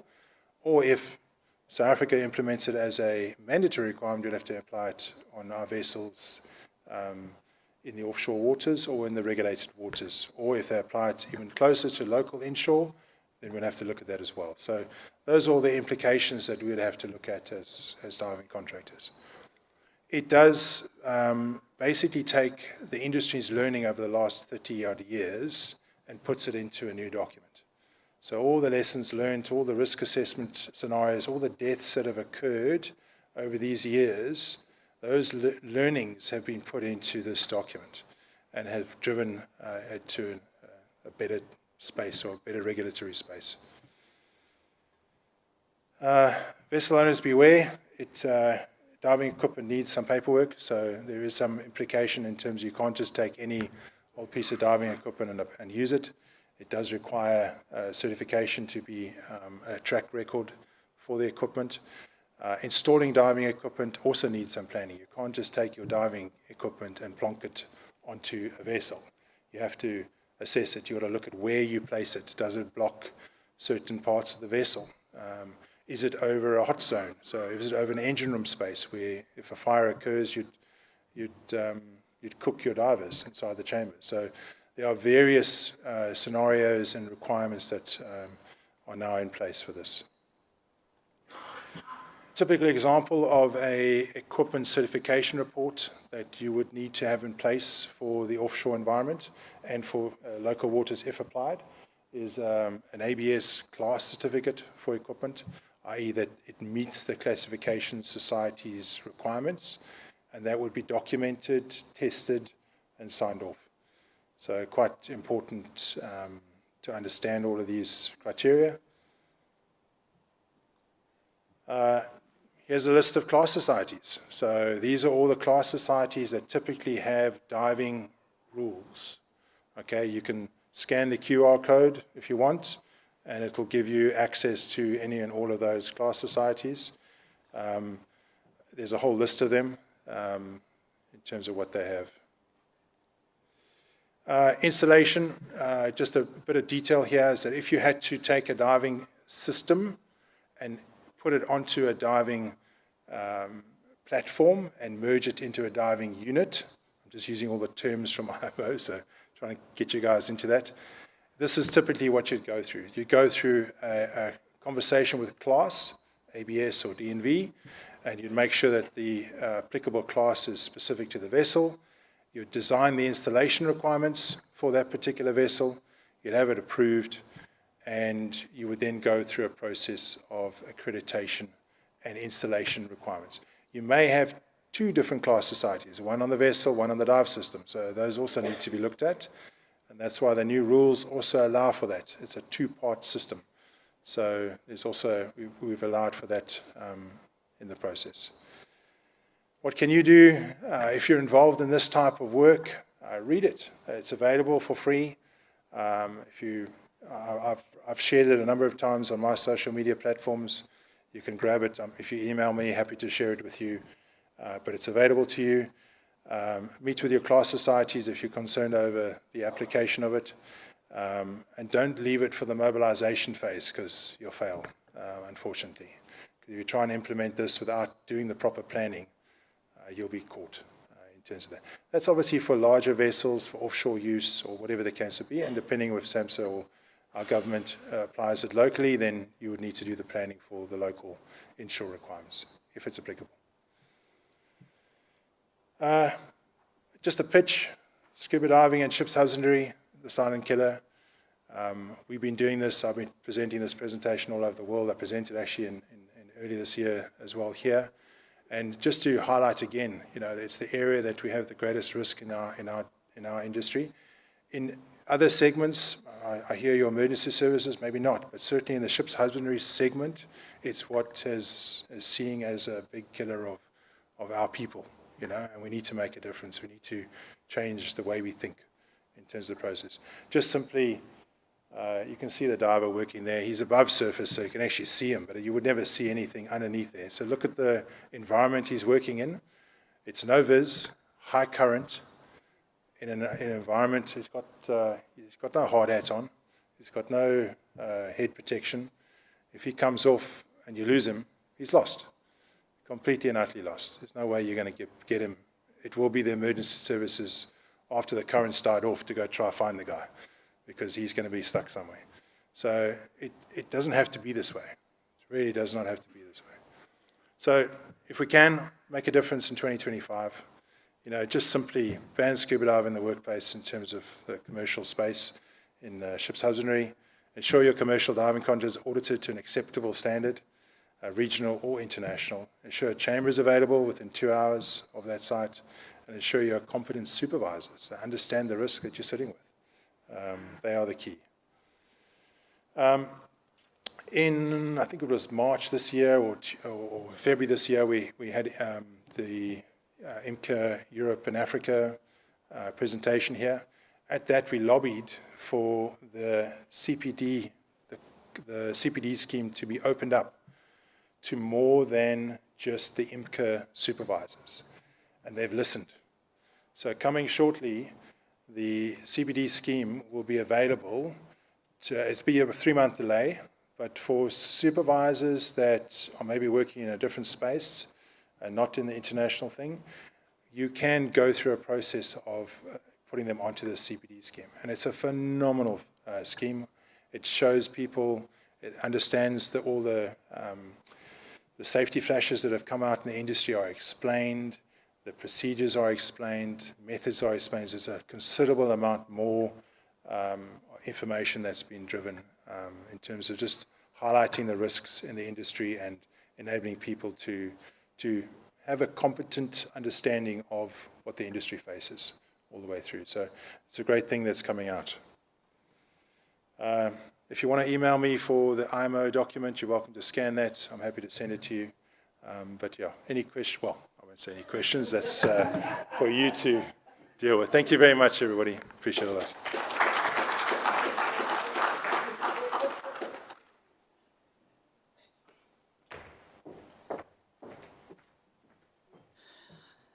Mr. Jesop is ready to finish the day. Thank you, Mr. Jesop, for the presentation. Colleagues, we're going to move now to the second last phase of the program. Do we have questions? The link is gone. I like the link, IG. Can we copy the link for future? I will share what it can be used for. I like the link. It's the second time I'm seeing it, and I feel like I'm going to copy some ideas. Questions? I was still waiting. There's one. That's one. Do we have number 2?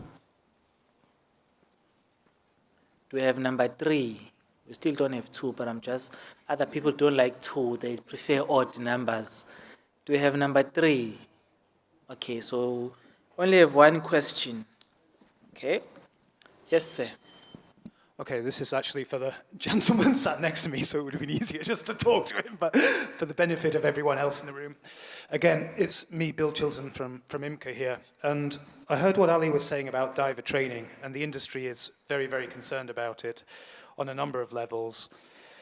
Ali mentioned that diver training tends to be pushed towards getting students through safely and economically, but I'm wondering, are there any places in the world that maybe do diver training a different way, that treat it more as a higher education course where you can get a real depth of understanding and maybe some training in the types of tools or skills that you're going to be needing in your future career? Yeah, Bill. In the northwest region of Spain, there's a school there who run a 2-year course, and visited there, and it's the closest I've ever seen to a diving university. And the staff are fantastic.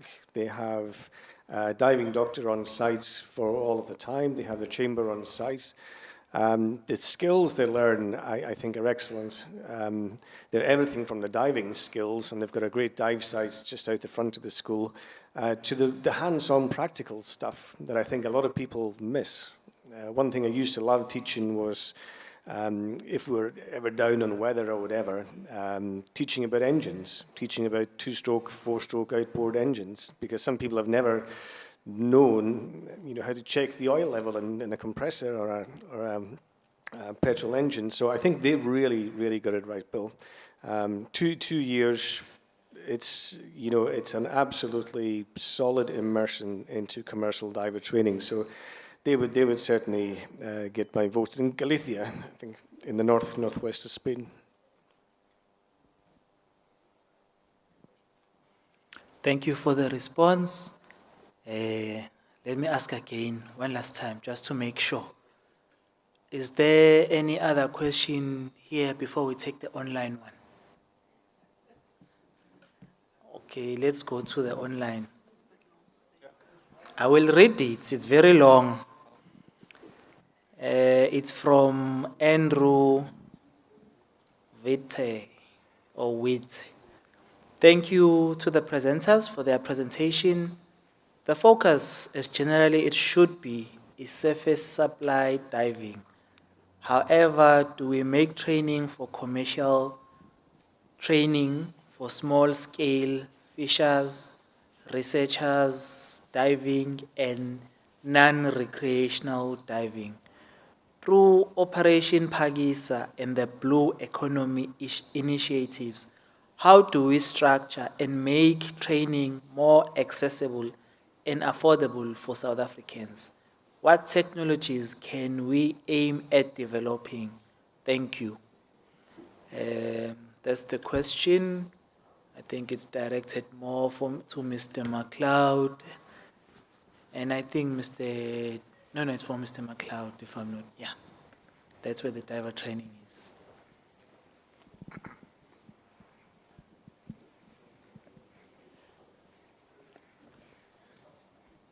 Thank you for the question. For years, it's been known that scuba has limitations, and we see the evidence that using scuba in the wrong circumstances is certainly dangerous. It kills divers. There is a place for scuba in commercial diving. If you imagine one of the images I showed of the diver with the camera, that's probably a diver at work. So a diver at work who's getting paid for what they do, perhaps, I don't know the history of the photo, but that person would be considered a commercial diver. So there is a small space for scuba, provided that subject to risk assessment, but it should never be the first choice. It's very, very hard to justify why scuba could be safer than surface supply. It's simply not. It's simply not safer. As far as what the question asker asked about diving in South Africa and funding, etc., I'm afraid I couldn't answer that. I don't know if anybody else is able to. But I just hope that they're not, thinking, yes, scuba will be my choice. I'll go out and dive under ships' hulls and collect golf balls from golf clubs in the ponds. But it shouldn't be the first choice. Okay, thank you. I can maybe add a bit onto that too. In my previous job, I was working for the UK Health and Safety Executive as a specialist diving inspector. And we did allow scuba there, but it was for professions such as marine biologists that required it. So it was a lower level of training. It was often taught at universities, and there wasn't the need for the full surface supplied training. However, when scuba is used commercially, what we would say in the HSE is you must have a spare source of air, so you're carrying 2 cylinders. You must have a lifeline to the surface so that you can either do rope signals or they can find you if you get lost. You should also have communications. These could be through water communications or again through a hard wire on it. What we're trying to really get across here is by the time you have all these safety measures in place, you'll be as well diving surface supplied. There's very little difference between properly run commercial scuba and surface supplied diving. Thank you. The gentleman from SAMSA has his hand up. I'm thinking he's responding. No, thanks. Maybe I'm going to try and just give direction, not give a direct response in terms of funding. I think generally in South Africa there's different ways of funding training and development. I think currently, if you think about the South African Institute of South African International Maritime Institute, SAIMI, they provide funding to a range of maritime professions. I cannot be certain if they cover diving specifically, but I think that would be one of the places of port of calls. The TITA, they're also in that space.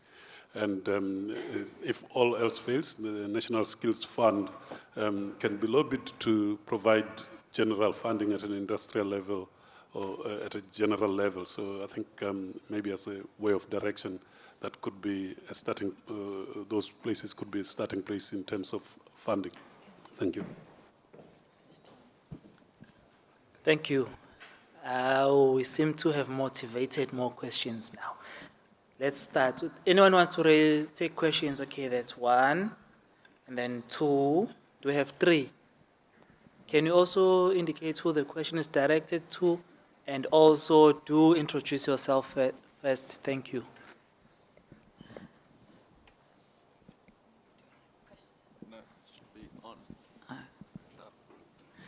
Hello, I'm Bridget Thompson from the Academy of Diving and Offshore Medicine. Just to look at training sorry, I've lost now the question. Is possibly, Ali, we need to go back to the training board and our own diving committee, because in the 2022 sort of update, the bottom times were doubled, but our time to teach a course remains the same. Although it is optional that we do a minimum of 4 weeks, we can obviously increase it. But this brings in visa problems and all the things that other schools are experiencing. And I would just like to say, to create a professional diver, to look at the anatomy of a professional diver, the professional supervisor needs to be maybe re-looked at. And with the focus on this bottom time, is losing the focus of health and safety, in my own personal opinion. In South Africa, the QCTO is looking at bringing out a professional diver qualification. This will take most probably about 9 months. And there's 5 phases. There's the first phase, which is safety. The second phase, which is then your pre-mobilization. The third phase, which is your execution. Fourth phase is the support. And the fifth phase is then your demobilization, documentation, decontamination.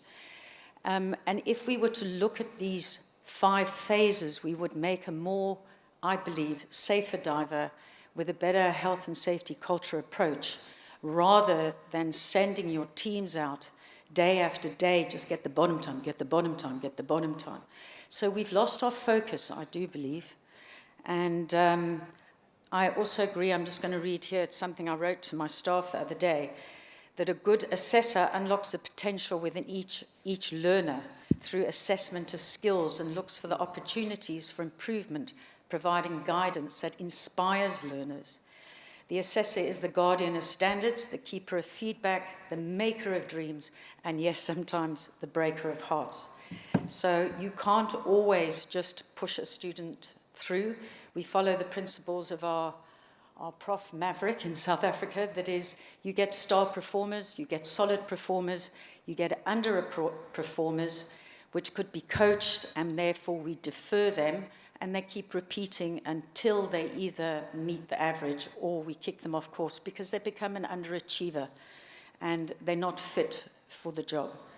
So yes, I agree that we need to look at a more professional diver, and in doing so, maybe we need to look at a more professional instructor and a team that runs a training center. So it wasn't really a question, it was an answer. And Mike Jessup, obviously we own 4 vessels, and we actually own 5 vessels. How does the IMO affect the diving schools on these small vessels? I don't know where Mike went, there you go. Okay, we'll take the question from you, sir, as you seem ready to shoot. Yeah, I don't think it's a question. I just would like to respond to your position on scuba diving in the commercial industry, which for me in itself is as we're looking at 2 different worlds on the issue. And I don't want to take up time on this issue of police diving, emergency diving, and the type of work that we do. What I do want to say is I do believe that we started in 1976 with body recoveries. We have a problem in our continent with a lot of people that drown. We have a lot of waterways, and our law and our constitution guides us that a policeman is responsible to recover unnatural death. So it's not by choice, but I cannot bring surface supply equipment into certain areas in which we have to function and work and operate in. It is just impossible. And our contractor is the state, and our client is the community of South Africa.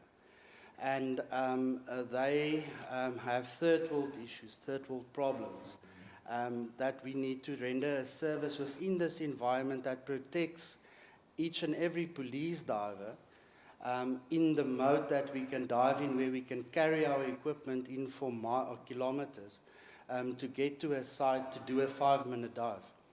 And that's the challenge, to do hole sweeps for explosives for a minister or a president to go over to Robben Island. We do not do the line of work that the industry is moving towards in. We're doing something, but we need the protection of the environment. So we are functioning as an add-on on this side. And we would like for the decision makers and the intellectuals and everybody to take a look at that and also see how they can assist us to function safe within the scope of the environment on the service that we render. We do not, the fact that the police pay us a salary is not a salary for the work that we do in the commercial side of the body recovery. The family cannot pay us. And that's the service, and that's our constitutional obligation to perform that duty. And I'd like to continue with that, because in the way we are moving, we will be pushed out of the environment. And it's easy to say that we have to write a code of good practice for police diving, but then we'll have to write a code of good practice for metro diving. We will have to write a code of good practice for the brigade diving. It becomes too many. We have a function to perform. If a vehicle drives into a river or goes down into a flooded river, we need to deploy as fast and efficient as possible, and we know the risk. And we've been doing this for many years, and we have lost people. But we have joined the police service to render a service to the community. If we wanted to become rich, we would have joined your society. Or not rich, or get So we're the poorest of the commercial divers. So we do it unconditionally, and we do it for the community of South Africa. And we'd like to keep on doing that. With the blessing of the department and with everybody that is here to assist us to make it work. We cannot, in the time period that we are now in, start procuring equipment with taxpayers' money, where taxpayers' money is now needed to go to other places. It is ridiculously expensive to maintain different units. And then just on a lighter note, Unique Hydra, there's only one diving unit. So that name we will work on. We'll get it right, because it's going to be confusing now. But thank you for listening to us, and hopefully that will be the last time that I talk about this. But police diving is my passion. I joined the police service to render the service. I've stand in front of hundreds of families in my career in bringing them the message of loss that they experienced with the loss of a child. Every person that drowns or dies within the waterway in our country is a loss to a community. And we would like to render that service as a social justice issue and bring finalization to families. We cannot stand next to the river and the dam and wait 5 days for the body to surface and then recover it. So please take that in consideration when you make laws or regulations in the position that we are in. We would like to be under your umbrella and be protected under your umbrella. Thank you. Thank you.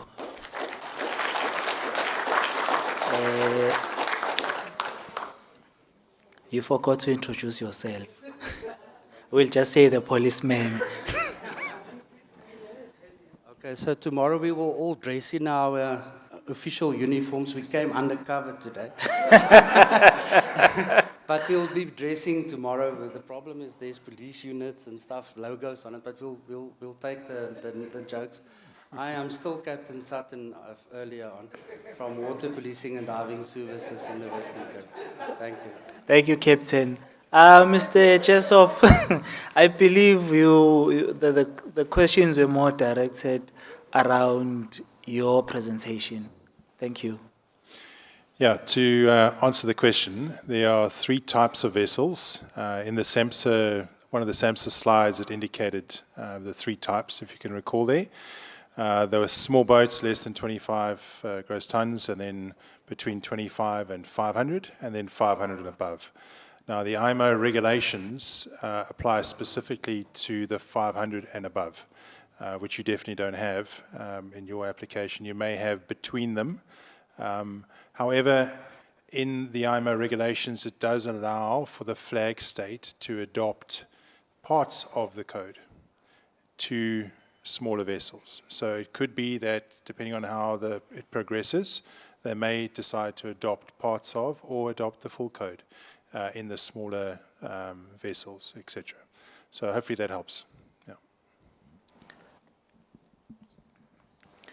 Yeah. Like they do say in a wedding, is there anyone who wants to ask a question? If no one, you can forever hold your peace for today. All right, am I not shutting anyone out? Okay, then it means we are all covered. Ladies and gentlemen, I'm almost out of your faces. I will just do one last thing and say thank you to the 2 presenters who took over with me the graveyard shift of a conference. The afternoon sessions are most difficult ones. We are between people wanting to go and wanting to stay.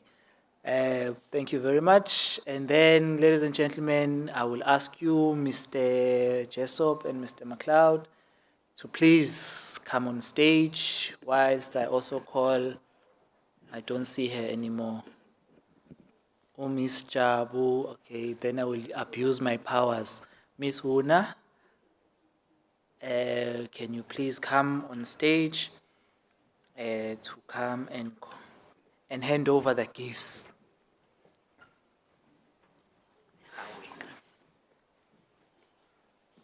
Was a photograph.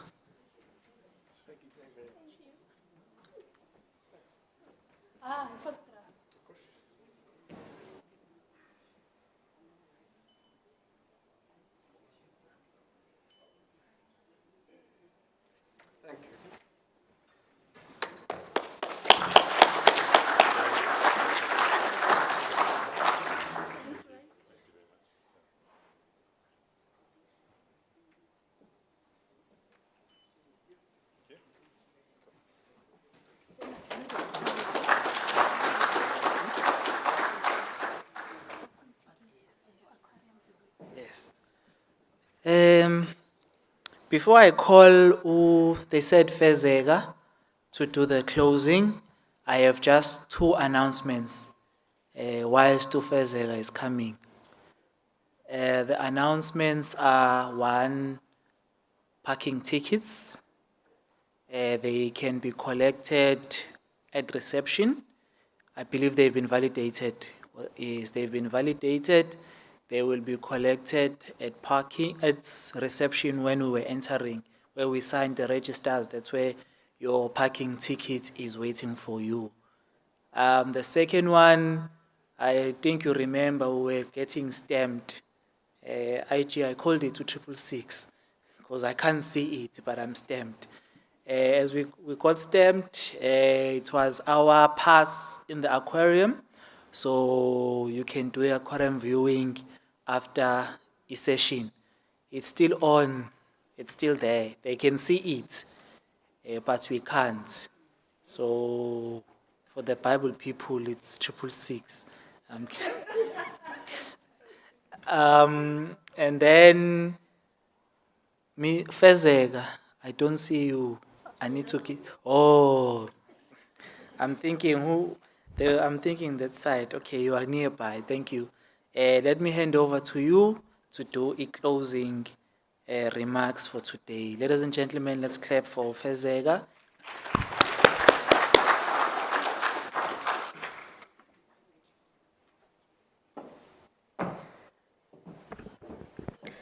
Afternoon, ladies and gentlemen.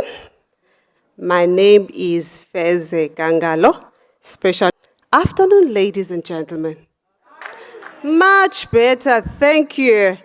To our presenters, we have been presented with the beautiful presentations as from this morning. We thank you, presenters. The presentations were beautifully done, and your expertise, we have learned a lot, and they have broadened our understanding of the sector. And we are greatly for your contribution towards this conference for today. And if there's anything that we can take, or our homework for today, is prevention, prevention, prevention. Because if you put all the control measures in place to ensure that that vulnerable worker is conducting that activity in a safe manner, we will have less incident in this sector, or we'll have zero fatalities. So prevention, prevention, prevention. As the Chief Inspector earlier on said, that we would like the sector to be self-regulatory, meaning that you'll do the right thing even if you don't see the inspector. We would like to encourage that, ladies and gentlemen. And we have come to the end of day one. I hope you, ladies and gentlemen, you have enjoyed day one as much as we have enjoyed putting together this session for you. We shall see you tomorrow. Thank you, ladies and gentlemen.